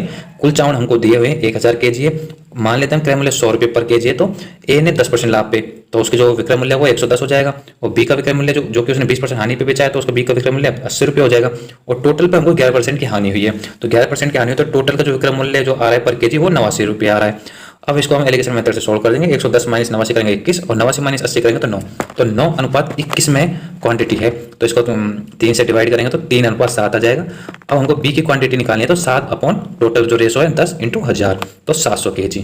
तो क्वेश्चन नंबर 10, निम्नलिखित में से कौन सा भिन्न सबसे छोटा है? तो इसमें हम डिवाइड करके देख लेंगे, और एक शॉर्ट ट्रिक भी है वो मैं किसी नेक्स्ट वीडियो में आपको बताऊंगा। अब इसमें हम जो डिवाइड करके थोड़ा सा देख लेते हैं, जो इसमें सबसे छोटी संख्या कौन सी आती है। इसको हम जब डिवाइड करके देखेंगे तो जो हमको सबसे छोटी संख्या वो मिल रही है वो 11/12 मिल रही है, क्योंकि उसका जो वैल्यू है 0.91 है, बाकी सबकी 0.91 से ज़्यादा है। किसी की 0.928 आ रही है, 12/13 की 0.923 आ रही है, 15/16 की 0.937 आ रही है, और 19/20 का 0.95 आ रहा है। तो इसका जो सबसे छोटी संख्या जो छोटी भिन्न है वो होगी 0.91 वाली 11/12। क्वेश्चन नंबर 11, एक विक्रेता ने 2 किस्म की चाय ब्रांड ए और ब्रांड बी क्रय मूल्य क्रम से 15 प्रति 100 ग्राम और 18 प्रति 100 ग्राम की दर पर खरीदी, और उनका एक निश्चित अनुपात में मिश्रण तैयार किया। बाद में उसने मिश्रण को 20 प्रति 100 ग्राम की दर पर बेचकर 20% लाभ अर्जित किया। मिश्रण में ब्रांड ए वाली चाय और ब्रांड बी वाली चाय का अनुपात कितना था? तो इसका जो आंसर है वो 4:5, ऑप्शन नंबर 3 इसका राइट आंसर होगा। माना ब्रांड ए का x ग्राम और ब्रांड बी का y ग्राम लाया जाता है, तो ब्रांड ए के 100 ग्राम के लिए क्रय मूल्य 15 रुपये हो जाएगा, और ब्रांड ए के x ग्राम के लिए क्रय मूल्य कितना हो जाएगा? 15x/100 रुपये। ब्रांड ऐसे ही ब्रांड बी का 100 ग्राम के लिए क्रय मूल्य 18 रुपये है, जो हमको दिया ही हुआ है, तो ब्रांड बी के y ग्राम के लिए क्रय मूल्य कितना हो जाएगा? 18y/100 रुपये होगा। इसलिए x + y ग्राम के लिए कुल क्रय मूल्य वो हम निकाल लेते हैं, इनको ऐड कर देंगे, तो x + y बराबर 15x/100 + 18y/100, ये हमारी फर्स्ट समीकरण हो गई। जो कि 20 रुपये पर 120% लाभ पर बेचा गया, तो क्रय मूल्य क्या होगा? 100% बराबर 20/120 × 100 बराबर 100/6 रुपये। तो 100 ग्राम के लिए क्रय मूल्य 100/6 रुपये। अब x + y ग्राम के लिए क्रय मूल्य ज्ञात करना है, तो x + y बराबर 100/6 × x + y/100, सो x + y बराबर x + y/6। तो समीकरण 1 का मान रखने पर इसमें हम वैल्यू पुट कर देंगे, तो x और y का जो अनुपात है वो 4:5 आ जाएगा। क्वेश्चन नंबर 12, एक घनमाकार खुली टंकी बाहर से 1.6 मीटर लंबी, 1.3 मीटर चौड़ी और 53 सेंटीमीटर ऊंची है।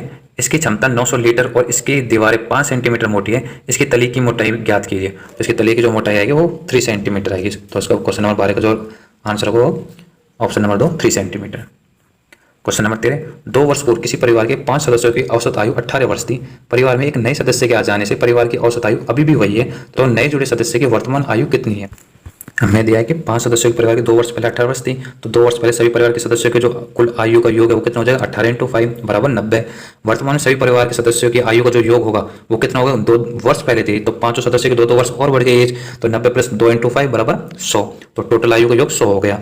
अब मान लीजिए कि नए सदस्य की आयु x है, तो जो 6 सदस्य वाले परिवार की जो आयु का योग है वो 6 × 18 बराबर 108 हो जाएगा, क्योंकि औसत तो वही है 18 नए सदस्य आने के बाद भी, तो इस टाइम उनकी और जो आयु का योग है वो 108 हो जाएगा। अब जो 100 + x बराबर 108, तो x बराबर 8 वर्ष, इसलिए परिवार के नए सदस्य की आयु 8 वर्ष होगी। क्वेश्चन नंबर 14, यदि a की आय b की आय से 35% अधिक हो तो b की आय a की आय से कितने प्रतिशत कम है? तो जो इसका राइट आंसर होगा 26% हो जाएगा।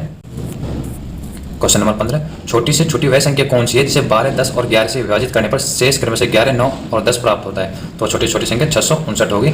इसमें हम जब 12, 10 और 11 डिवाइड करेंगे 659 में, तो क्रम में से जो शेष वाला आएगा वो हमें 11, 9, 10 आएगा। इसको सॉल्व करने के लिए हम पहले 12, 10, 11 का एलसीएम निकाल लेते हैं, बाद जो उसका जो एलसीएम आएगा वो 660 आएगा। अब इसमें हम देखेंगे प्रत्येक संख्या में 1 का अंतर है, तो 12 - 11 1, 10 - 9 1, 11 - 10 1, मतलब जो भागफल है और जो शेष वाला उसमें 1 का ही डिफरेंस है, इसलिए एलसीएम हम 1 हटा देंगे, तो 660 - 1 तो 659। तो सबसे छोटी संख्या वो 659 होगी, जो 12, 10, 11 का जब डिवाइड भाग देंगे तो 11, 9, 10 शेष फल प्राप्त होंगे। अब हम कंप्यूटर सेक्शन की बात करते हैं। कंप्यूटर सेक्शन के 10 क्वेश्चन आते हैं, तो जिनमें से MS एक्सेल और MS वर्ड के 6 से 7 क्वेश्चन उसी में से आ जाते हैं, तो ये 2 टॉपिक आपको बहुत अच्छे से कंप्लीट करना है। चलिए शुरू करते हैं। क्वेश्चन नंबर पहला, निम्नलिखित में से क्या एक सर्च इंजन नहीं है? तो इसका जो राइट आंसर होगा ऑप्शन नंबर 3 सफारी, बाकी 3 सर्च इंजन है, जबकि ये एक वेब ब्राउजर है। क्वेश्चन नंबर 2, निम्नलिखित में से कौन सी इंटरनेट की एक विशेषता नहीं है? तो बाकी 3 विशेषताएं उच्च लागत, ऑप्शन नंबर 4 उच्च लागत, ये इंटरनेट की एक विशेषता नहीं है, क्योंकि इंटरनेट की जो विशेषता होती है वो निम्न लागत होती है, न कि उच्च लागत। क्वेश्चन नंबर 3, MS एक्सेल में निम्नलिखित में से कौन सा एप्लीकेशन और स्प्रेडशीट दोनों का नाम दर्शाता है? तो इसका जो राइट आंसर होगा option number 2 title bar. Question number 4, MS word में निम्नलिखित में से क्या एक कैरेक्टर फॉर्मेटिंग विकल्प नहीं है? तो कैरेक्टर फॉर्मेटिव विकल्प, फॉन्ट भी है, साइज भी है, फॉन्ट स्टाइल भी है, लेकिन अलाइनमेंट नहीं है, तो इसका जो राइट आंसर हो जाएगा ऑप्शन नंबर 4।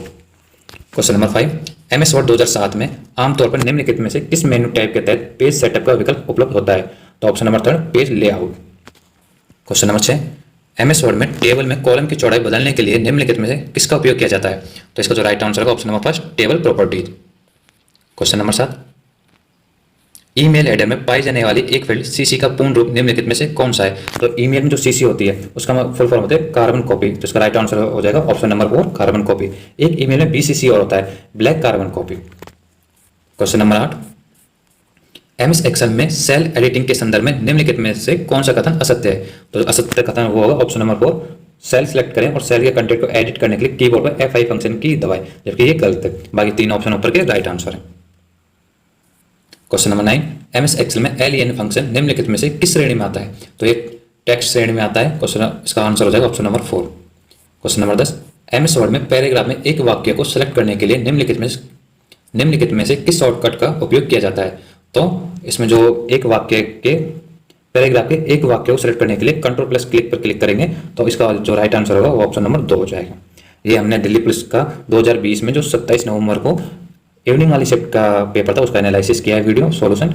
नेक्स्ट वीडियो में हम 28 नवंबर को मॉर्निंग वाले शिफ्ट के लेके आएंगे। ऐसे ही हम जो 37 सेट्स होते कंप्लीट सॉल्यूशन बाय वन आपको कंप्लीट सॉल्यूशन प्रोवाइड करवाएंगे। अगर आपको इनकी PDF चाहिए तो नीचे टेलीग्राम का लिंक दिया हुआ है, आप उसे ज्वाइन कर सकते हो, या फिर आप नीचे जो व्हाट्सएप नंबर दिया है उस पर मैसेज कर सकते हो। जय हिंद।